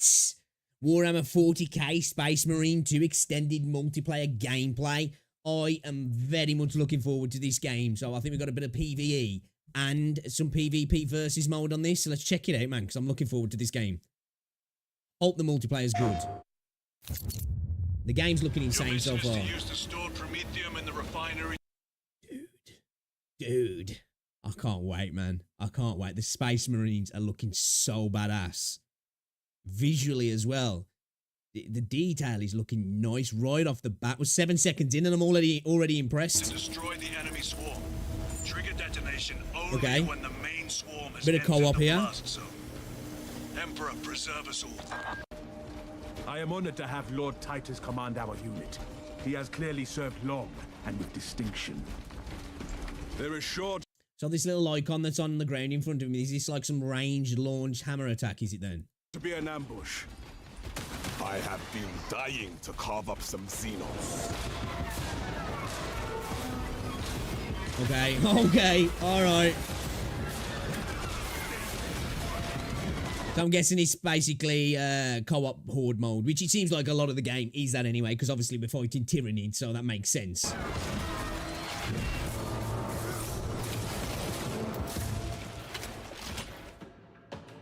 I can hear that Carnifex's slavering maw working. Today, we slay a hive giant. The voice acting sounding decent as well.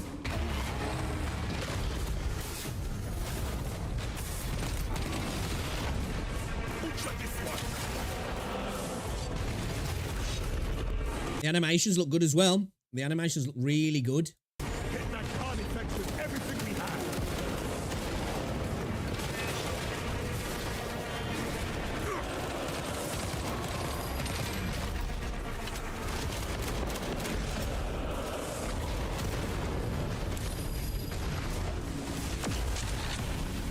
Charging up for a big boy. Boys, I'm just getting more and more excited for this. I can't wait to see the PvP. Shield our brother. Focus fire on top. Okay, looks like we've got some sort of defensive ability there.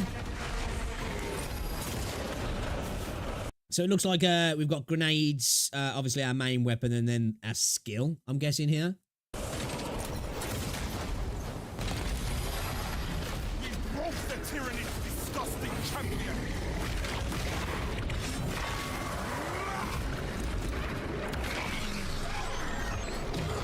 Dude, Space Marines are so fucking cool. Holy shit. We demolished that Carnifex, brothers. Take heart. I'm just going to say the armor, the Space Marine armor is looking really good. I wonder if they're really going to go in depth. I should imagine they probably will in the PvE and the PvP side of things, like, you know, for microtransactions for the different chapters. It'd be really cool to see. The flame will stand against them better than any war. Time to teach them fear. It looks like it's running decently as well, and I'm assuming because this is on the for the PlayStation 5, this is on PlayStation 5. It looks like it's running well. There is an observation platform overlooking the Prometheum fields. It will make a good vantage for your ambush. Dig in. We need that. Now that's a horde.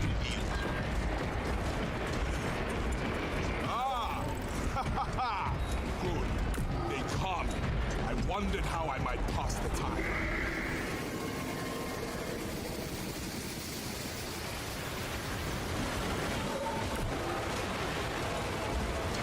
Dude, this is looking so good. Some of these scenes kind of remind me of, was it World War Z? You know? With the zombie hordes.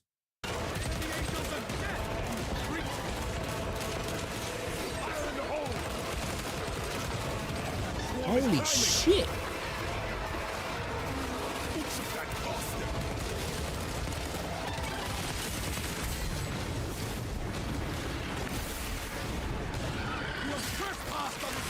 Dude, some of these finishing animations look freaking good. Perimeter breach, ready for close combat.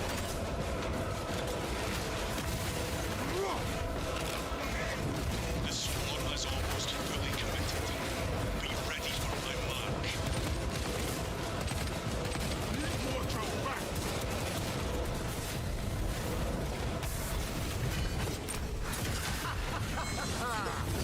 And that's when you do a perfect dodge, yeah. It comes into this animation where you get that, like, finisher. That's cool. It looks like we're getting these glowing silhouettes as well, so I don't know if it's kind of like Doom, in a sense, when you know, to indicate that you can pull these moves off as well. Yeah, it looks like you. I'm guessing that's like a... You've got your perfect dodges and, like, I guess, finishers.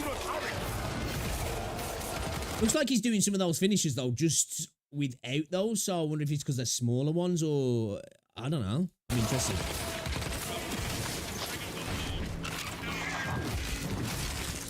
That's cool.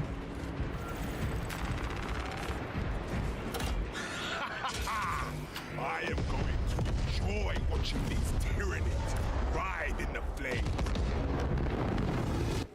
Titus, this is Vespacius. I stand amidst the smoldering remains of our foes. Excellent work. Move to extract.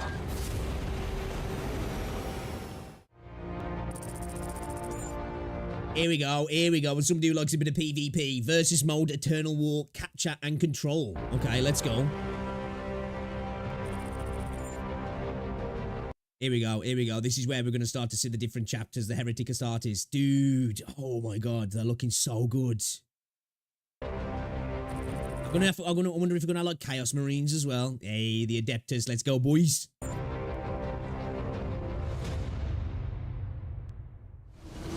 I am executing the Okay, Emperor's so will, 4v4. arm to arm with his finest. Holds the advantage.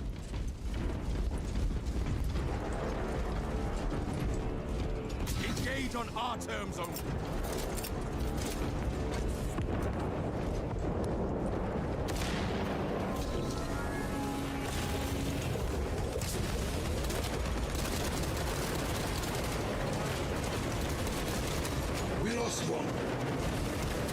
Well, I guess really they are heretics, so they probably are Chaos Marines, aren't they, those? Are they like Horus Heresy Marines, are they?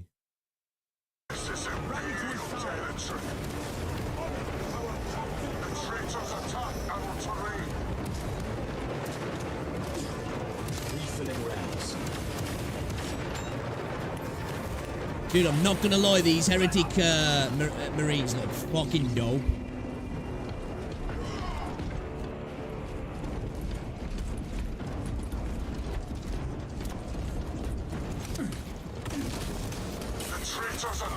Ooh, look, grappling hooks to close the ground. Interesting.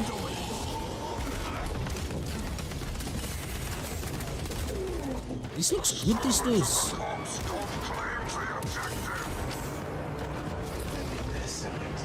Okay, so we can go invisible. Why did he go invisible while he was in cover? I don't know.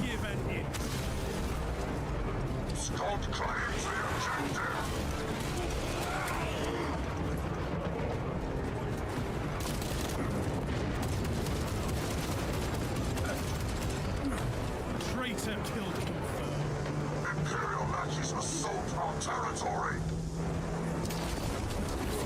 I wonder how invisible you look to other players. Because I must admit, when it comes to multiplayer games, I'm never a big fan of, like, invisibility skills. It's just not my thing. I don't mind it if it's, like... The thing is, though, because it's like, if you're going to have it and it's really quite visible to the enemies, then it kind of really is a useless ability and it's kind of a waste in a character's arsenal. and then if it is really strong, it can kind of be really annoying sometimes. Obviously, if it's like short-lived and it's got a long cooldown, then it's not so bad. But yeah, I'm just never a big fan of invisibility skills and abilities in any kind of PvP gameplay mode, personally, unless it's kind of like really centered around stealth, the game is. Yeah, not a massive fan of invisibility, if I'm honest. I suppose, though, if you've got characters that are more melee orientated, it kind of, I guess, balances it to allow them to get in close, I guess, but still. Absolutely drenched in blood.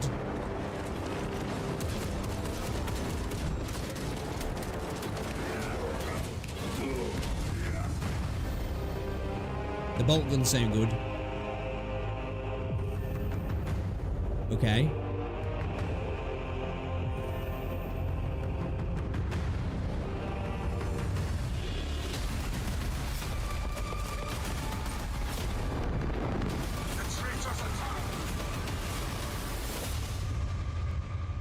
Ho, September 9th.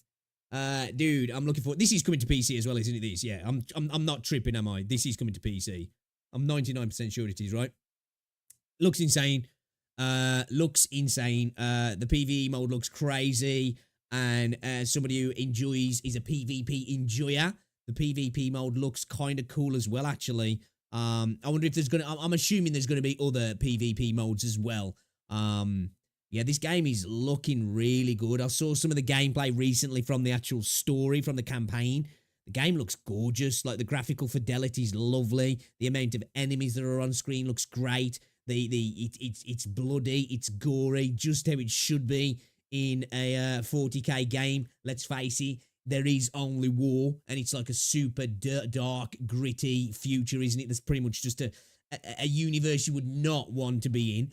You know, there's lots of fantasy universes where you're like, dude, it'd be kind of cool to exist in that world. This is not one of those. Definitely not one of those, but I'm looking forward to this. Yeah, I can't wait to check it out. And we haven't got long to wait as well, guys. Just over a month now, and we'll be able to get our hands on it. Can't wait. Cannot wait.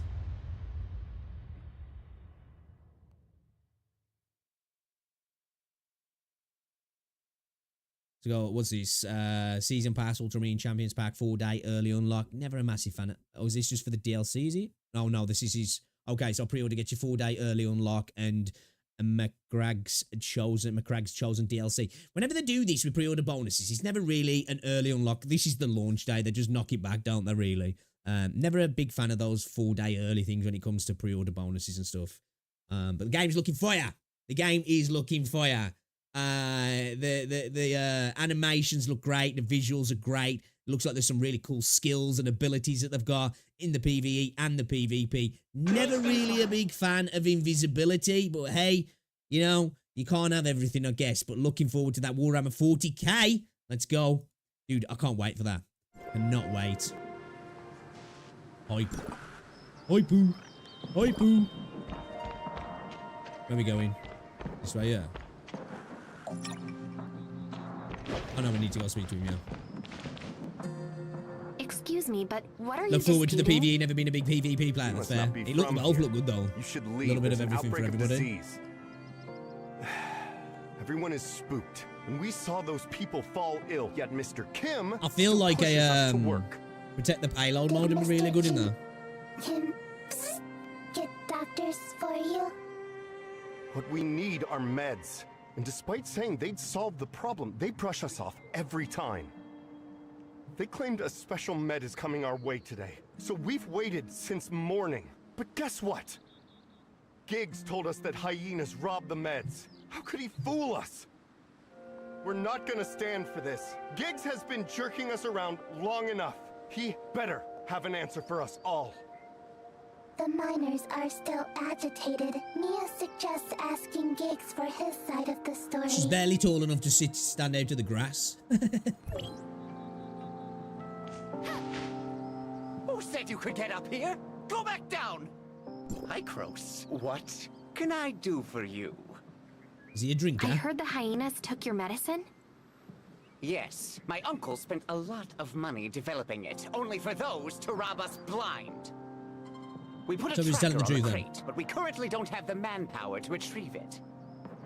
Look at these fools! They'll mess with me, but not anyone else! I can get it back for you, but you have to take me to see Mr. Kim. You can? All right, if you can get it back, I'll take you to my uncle. I'll send you the coordinates, but you've got to hurry. The hyenas Right, are boss man. leaving with it. Okay. Is that a pack of cigarettes and a lighter on his helmet? See that passage? We use that for delivery. Okay. The hyenas set up a checkpoint. That's probably where they stashed the medicine they stole.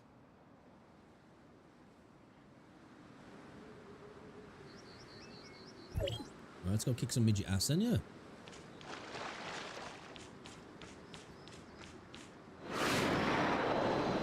We're all chanting strike.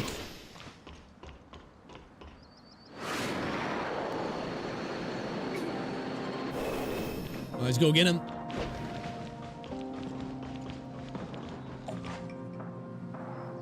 She's thick.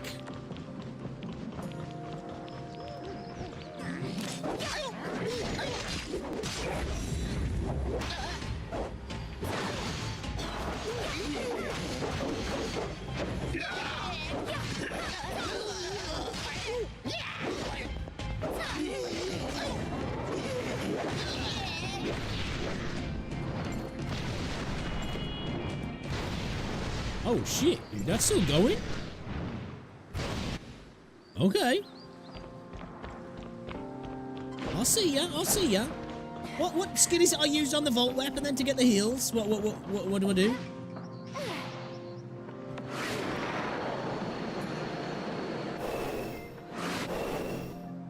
Ow. I brought the medicines back. Is this it? Yes, it is! You're a godsend. I can't stand another minute with these fools. Please, pass the drug out and make the crowd go away so I can take you to my uncle.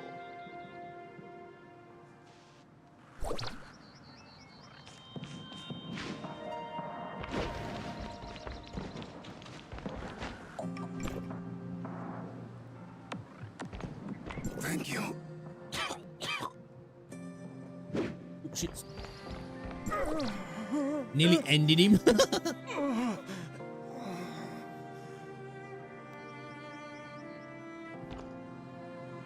What did you just give them, Special Agent?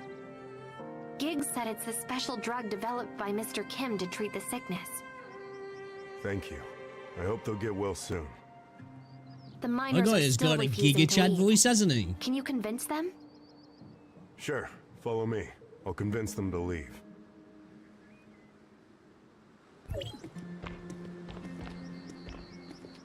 A lot of these guys look like they've never worked though, man. Look how fresh their clothes are. You can always tell a new guy or a guy that didn't work hard on site. You know? His boots would be fresh, his trousers would be fresh. You'd be like, yeah, alright, we can see what you do, bro. Fuck all. The sick ones have already taken the meds. Can we Or stop you're a this now? Sparky.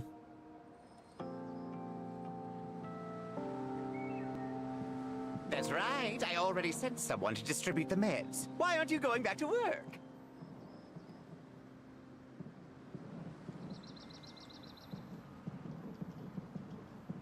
It's not enough. What about those of us that didn't get it? There's a lot of awkward pauses in this. Don't worry, we'll get more. Keep doing this and I'll get my uncle to cut your pay. Saying that, the Wuthering Waves did that quite a bit early on. You know?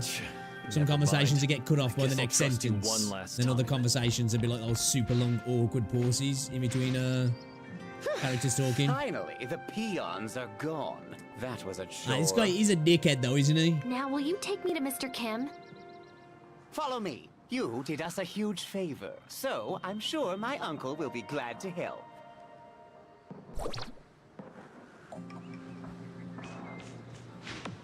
There he is.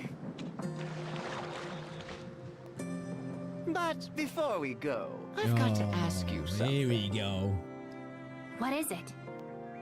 You said Hykros sent you, right? So did my uncle summon you to talk shop? No. I'm here to ask for Mr. Kim's assistance in shutting off the Omnium Tower that somehow got activated. So you're the only one Hykros sent? Yes. Is that a problem? No, just curious. Let's hustle. My uncle's waiting. This guy sounds like a sly rat. Thank you for your help. They've been at this for days. Jesus Christ, is he 20 foot tall and weighs fucking 20, 30, 40, 50 stone? Holy shit, bro.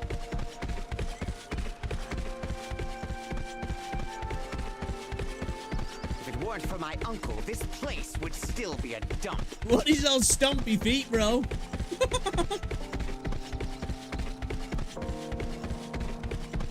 Yes, it's hard work out here, but we pay them handsomely, and there's plenty of people that want to work here. They're lucky to be working here. Lucky! You know what I'm saying? I mean, just look at them. They'll keep complaining, but they stop the moment you threaten them with firings. You're a douchebag, bro? My uncle is too nice. If it were me, I would have kicked out the Walks with authority, right? So the others can see the consequences. They still never be able to sneak up on anybody doing anything they shouldn't be. But, oh shit, he's coming. This is it. Wait here while I report to him.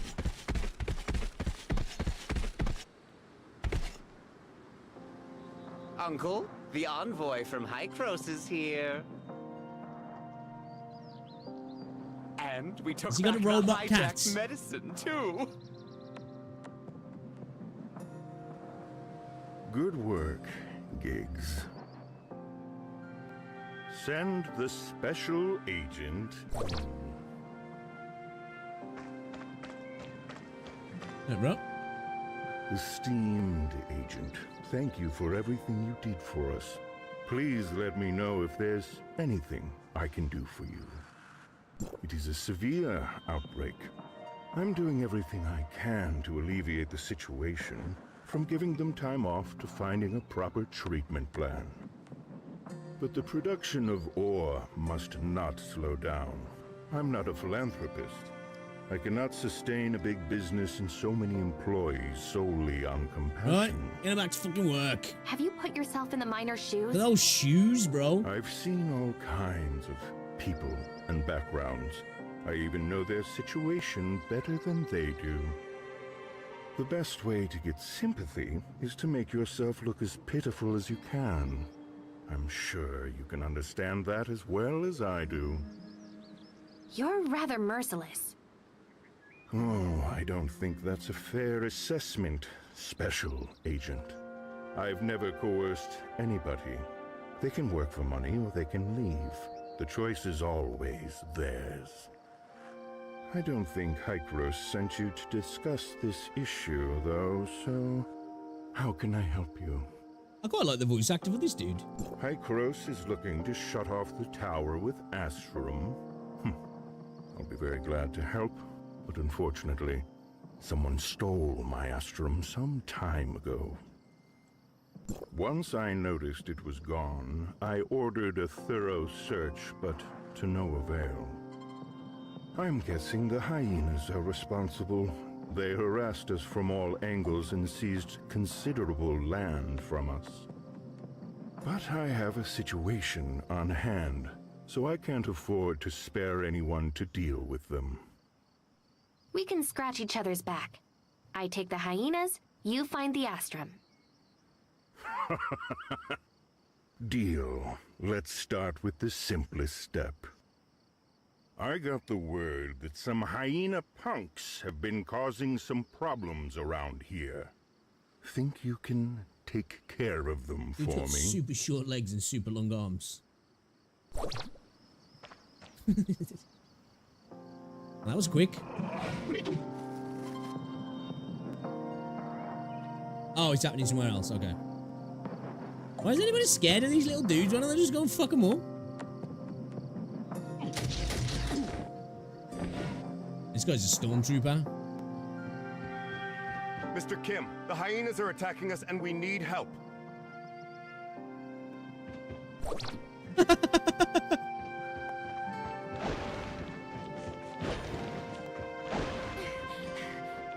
Can't stick around. Gotta go.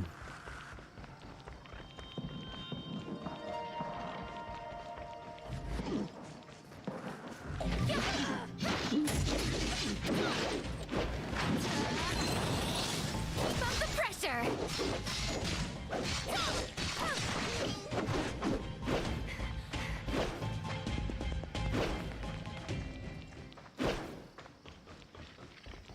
There we go, bro.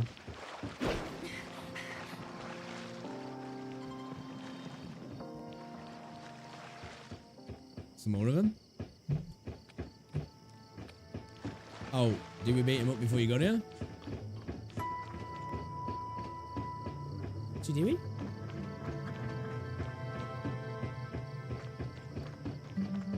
I need to talk to him. Stunt. It's safe here now. Any other place that needs clearing? Thank you for the help, Special Agent. That should be the last of them. But we have to restore order here as soon as possible. Please inform Mr. Kim that we have driven back the hyenas. Alright. No point relying on you. You'll fucking go all around the weekend.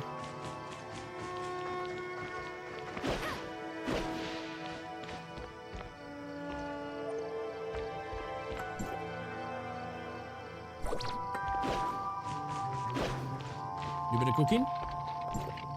Is there anything we can cook? Ooh, here we go. Generate 5 satiety. It's like satiation. I've never seen it written like that. Used to immediately restore 10% plus 1,500 HP to the Wanderer.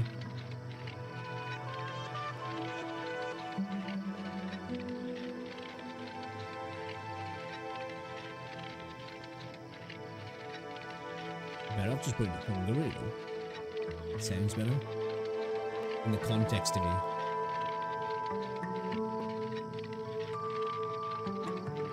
I don't care where we go. I just don't like standing still.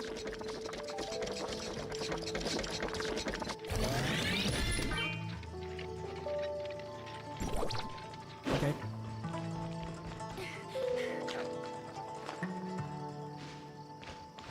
So like when your hunger's full or something, do you get like attack buffs or something?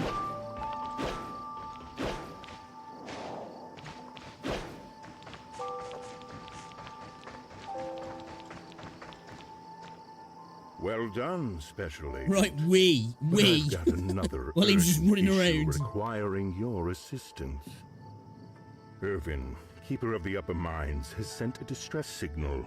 The hyenas attacked the transfer station he's in.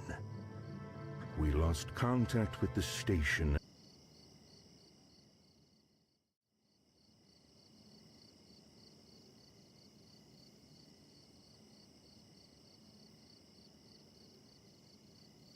Am I back?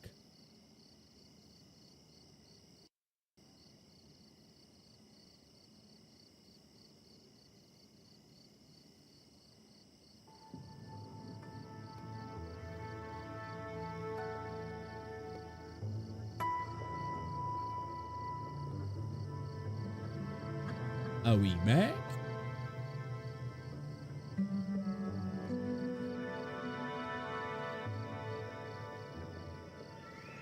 I think we're back, yeah.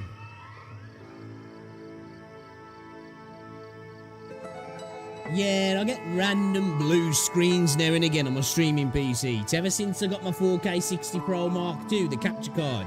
There's an Elgato driver that just causes a blue screen, and it's like random as fuck. Like it can go months without happening. But I've been in contact with Elgato. They know it's an issue, but I think it's so rare that they just don't want to fix it, or they don't know how to fix it, because it happens for some people. Because like I've spoken to other people in forums and online on Twitter, like, who had the issue as well. And yeah, I've had Elgato contact me about rolling back drivers. They've given me older drivers to check out, and like it'll work for a while and then it'll just go back to crashing again. It's annoying.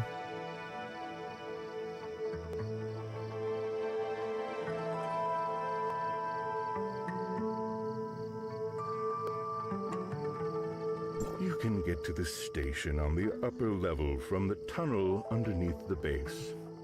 Good luck.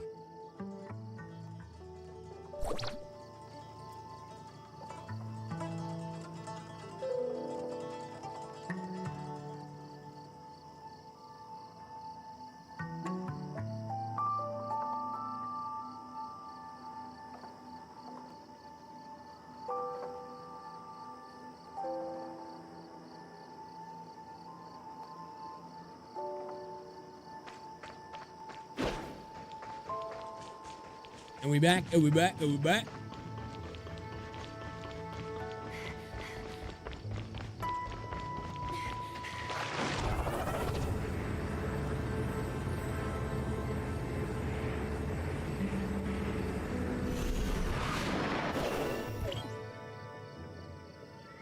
Yeah, we're back. Alright.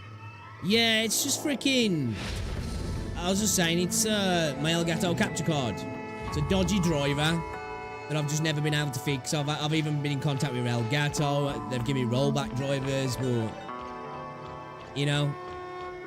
I've just got to the point now where I just don't... I can't be arsed with it, because like, I can go months without it happening. And sometimes it'll happen a couple of times, and then it won't happen again. Hopefully it doesn't happen again for a few more months. It's just totally random, man. Yeah, there's a few other people who've been having the issue, but I think it's that rare that Elgato just ain't bothered.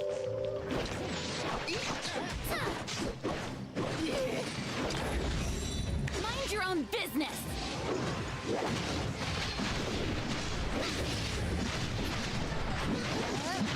Okay, that's kind of sick.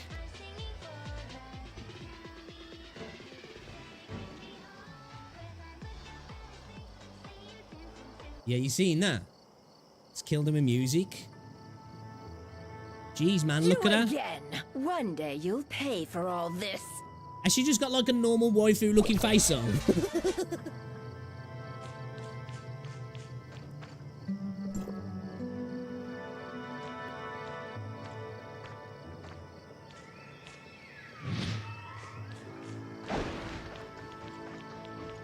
You right, mate?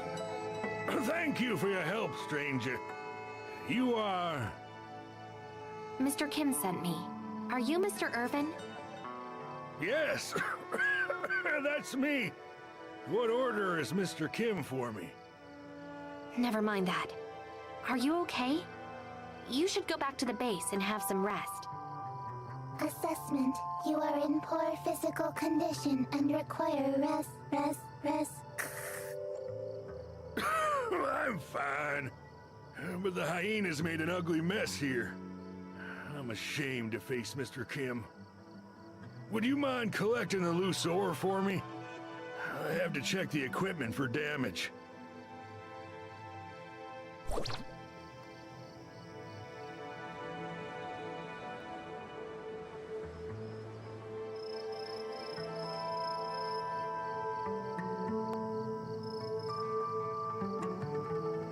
Alright.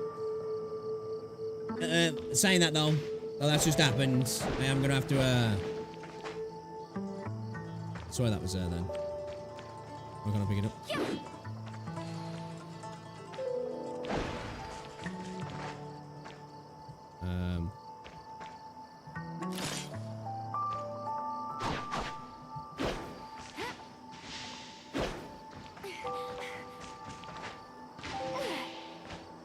What the fuck?